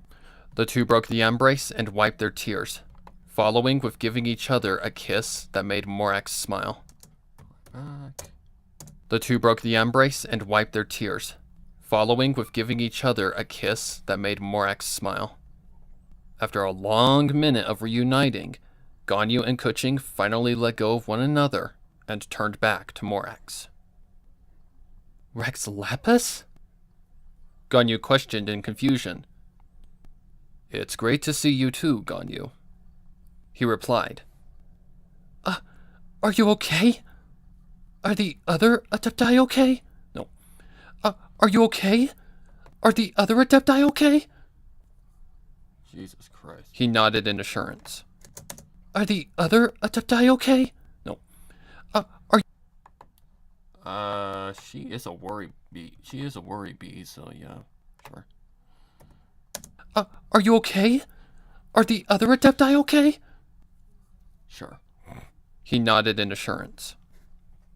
It wasn't easy, but I've managed to recuperate after a couple days of rest. Kuching jumped at the mention of a couple days. No. Oh yeah, this is where Audacity was starting to be a butt. Kuching jumped at the mention of a couple days, having not been aware of how long she'd been out. 2 days? How long was I asleep? How long was I asleep? Kuching questioned. Back. How long was I asleep? Kuching questioned. Oh, my apologies. Oh, my apologies. Morex stated. I thought you were aware of how long you'd been down here. No, I thought you were aware of how long you've been down here. Your comrades have been searching for you for 3 days. I thought you were aware of how long you've been down here. Your comrades have been searching for you for 3 days. So, your comrades have been searching for you two for 3 days. So, I'm assuming that's how long you were out, Miss. Your comrades have been searching for you two for 3 days. So, I'm assuming that's how long you were out, Miss Kuching. Her eyes widened in surprise. Her eyes widened in surprise. She had been out. Her eyes widened in surprise. Her eyes widened in surprise. She had been out. She had been out. She had been more worn out than she'd thought. She had been more worn out than she'd thought. Her eyes widened in surprise. Okay, just wanted to make sure that was correct.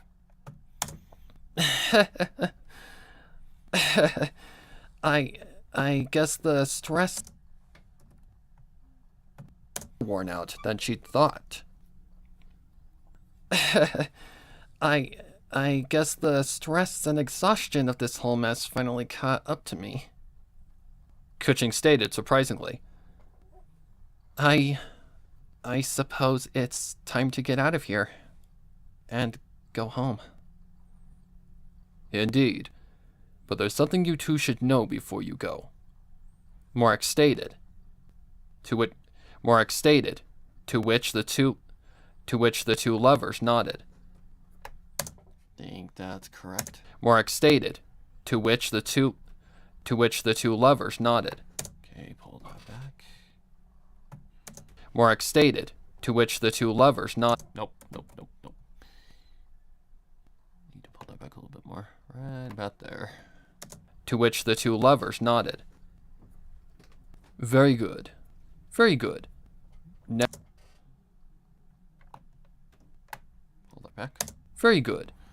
Now, it's very important you know this, seeing I can no longer sense adeptal energy from you, Ganyu.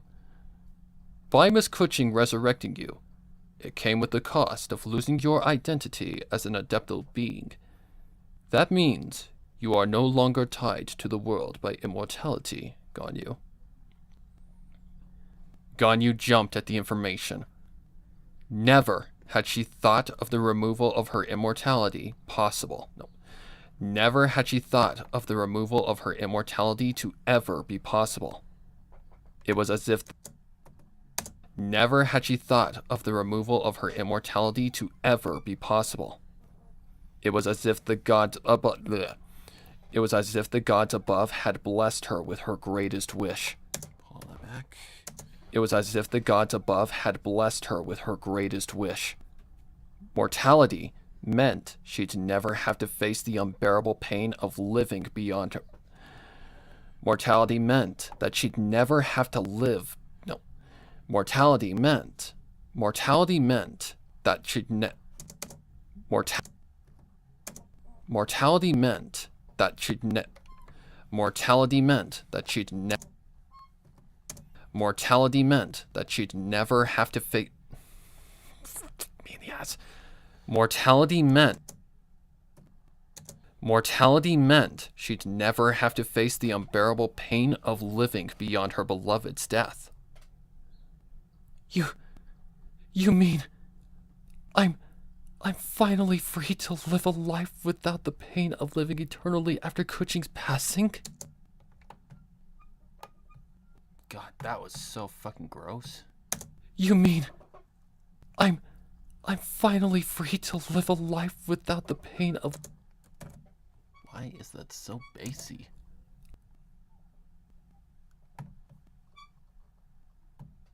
I'm finally free to live a life without the pain of living eternally after Kuching's passing? Morax nodded. Morax nodded. Morax nodded. Ganyu burst into tears of...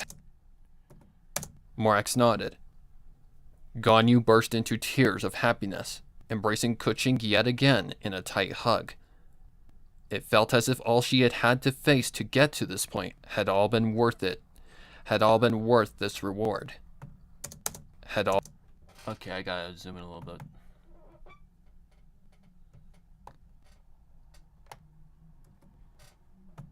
She had had to face to get to this point had all been worth this reward.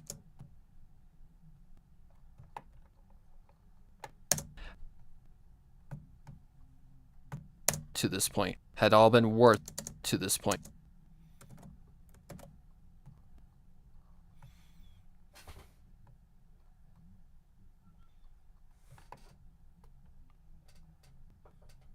About right there, I would say.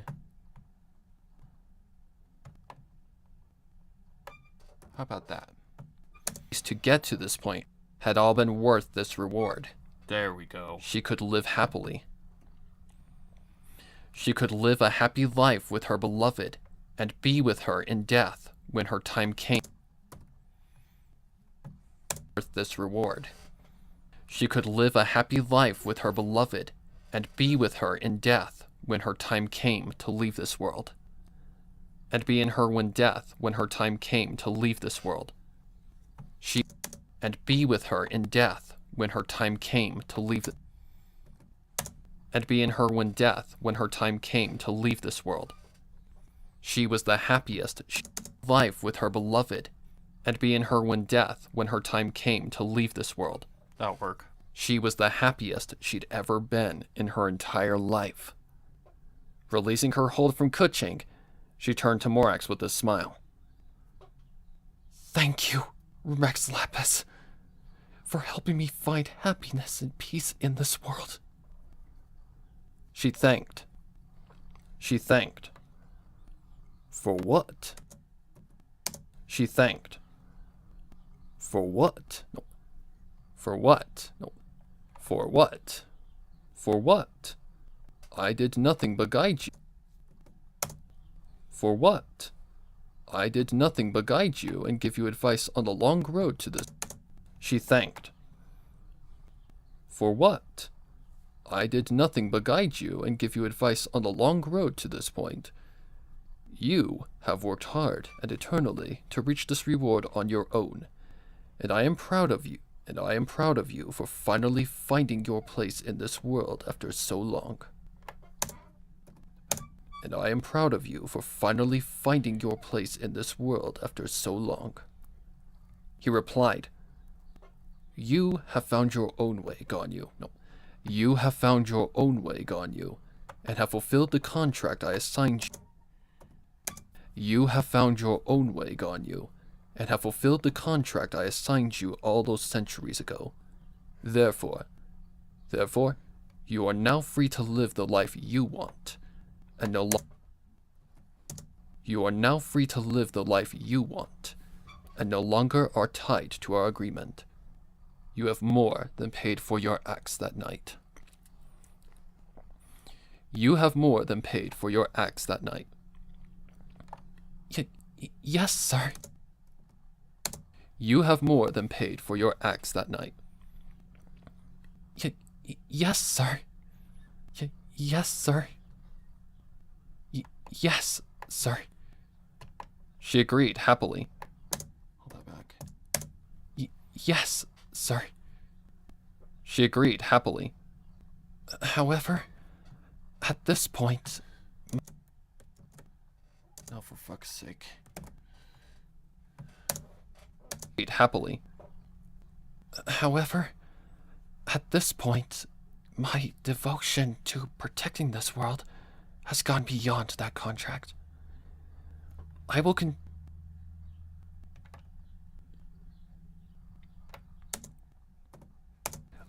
continue to fight for the world and people I love, and that's my vow as a being in this world. And I'll be right there with you every time.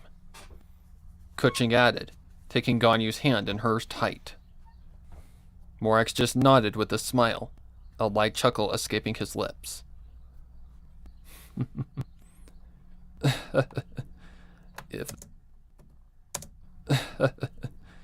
If that's what makes you happy, I'm all for your choice. He agreed. Now, let's get out of here and show everyone that you're all right. Ganyu and Kuching agreed. Ganyu and Kuching nodded. Ganyu and Kuching nodded. Then, with their hands held warm and tight in one another, they departed the bowels of Frostcap Island, not looking back and only forward to the future. Not looking back and only... Then, with their hands held warm and tight in one another, they departed the bowels of Frostcap Island, not looking back and only forward to the future. Then, with their hands held warm and tight in one another, they departed the bowels of Frostcap Island, not looking back and only forward to the future. Okay, there was something nasty in here. Not looking back and only forward to the future. They departed the bowels of Frostcap Island, not looking back and only forward to the future. Not looking back. Okay. There we go.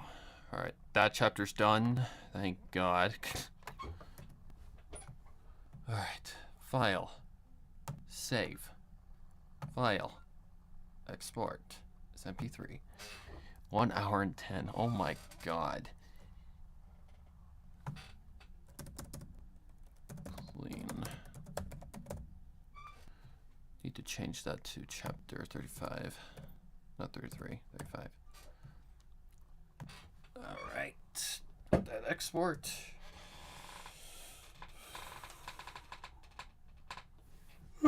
That'll take a minute.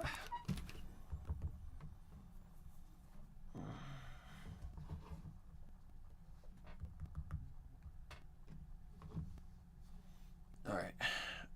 Oh, that was definitely the chapter I was not looking forward to the most.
Okay, now what I need to do is I need to go to my drive.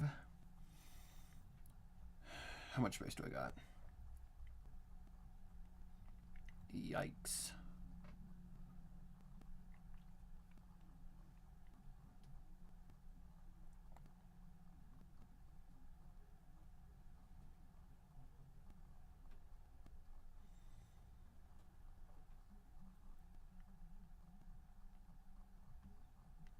I can get rid of the raw file.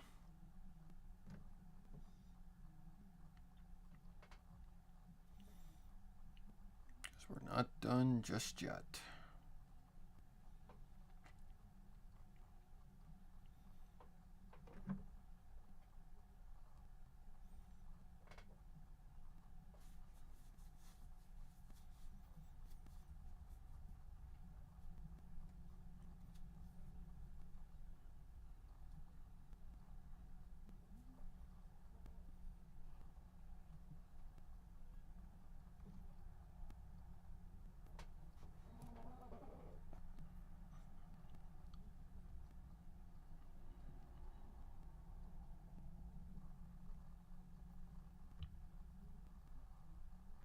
So is this the only way to do this now?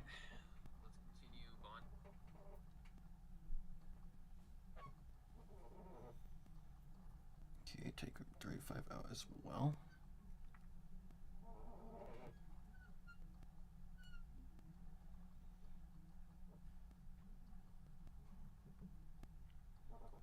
Alright, my throat is hating me, but we're gonna do chapter 35 next. Long one, kind of calm, but does have emotional moments. Okay, so now if I just go to my trash, remove those.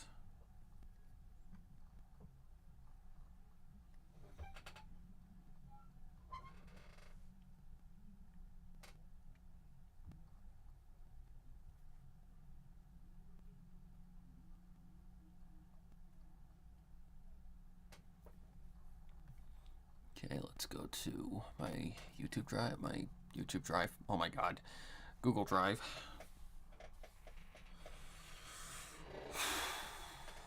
And then call it a day. Oh, the took.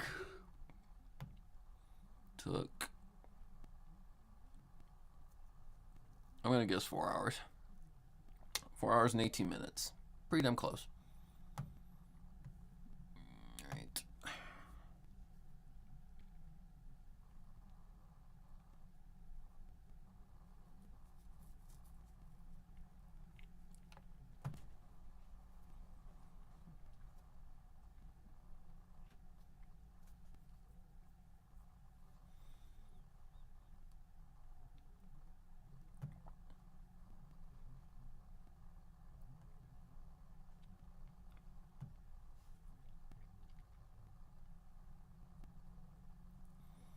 I could probably get 14 and 15 at the same time if I just use the shift button.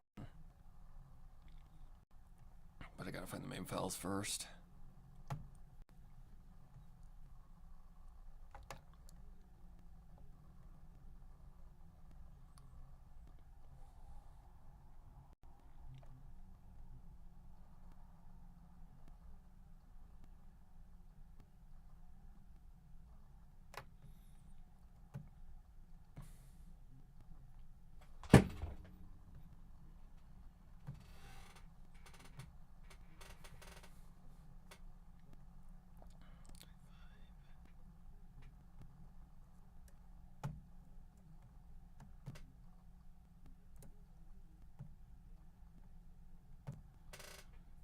Okay, we're gonna have to do it one at a time.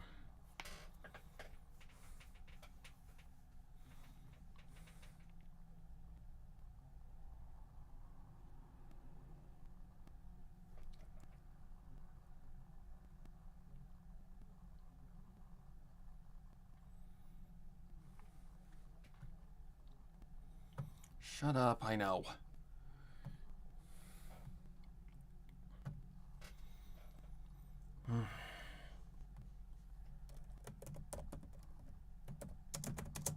$35.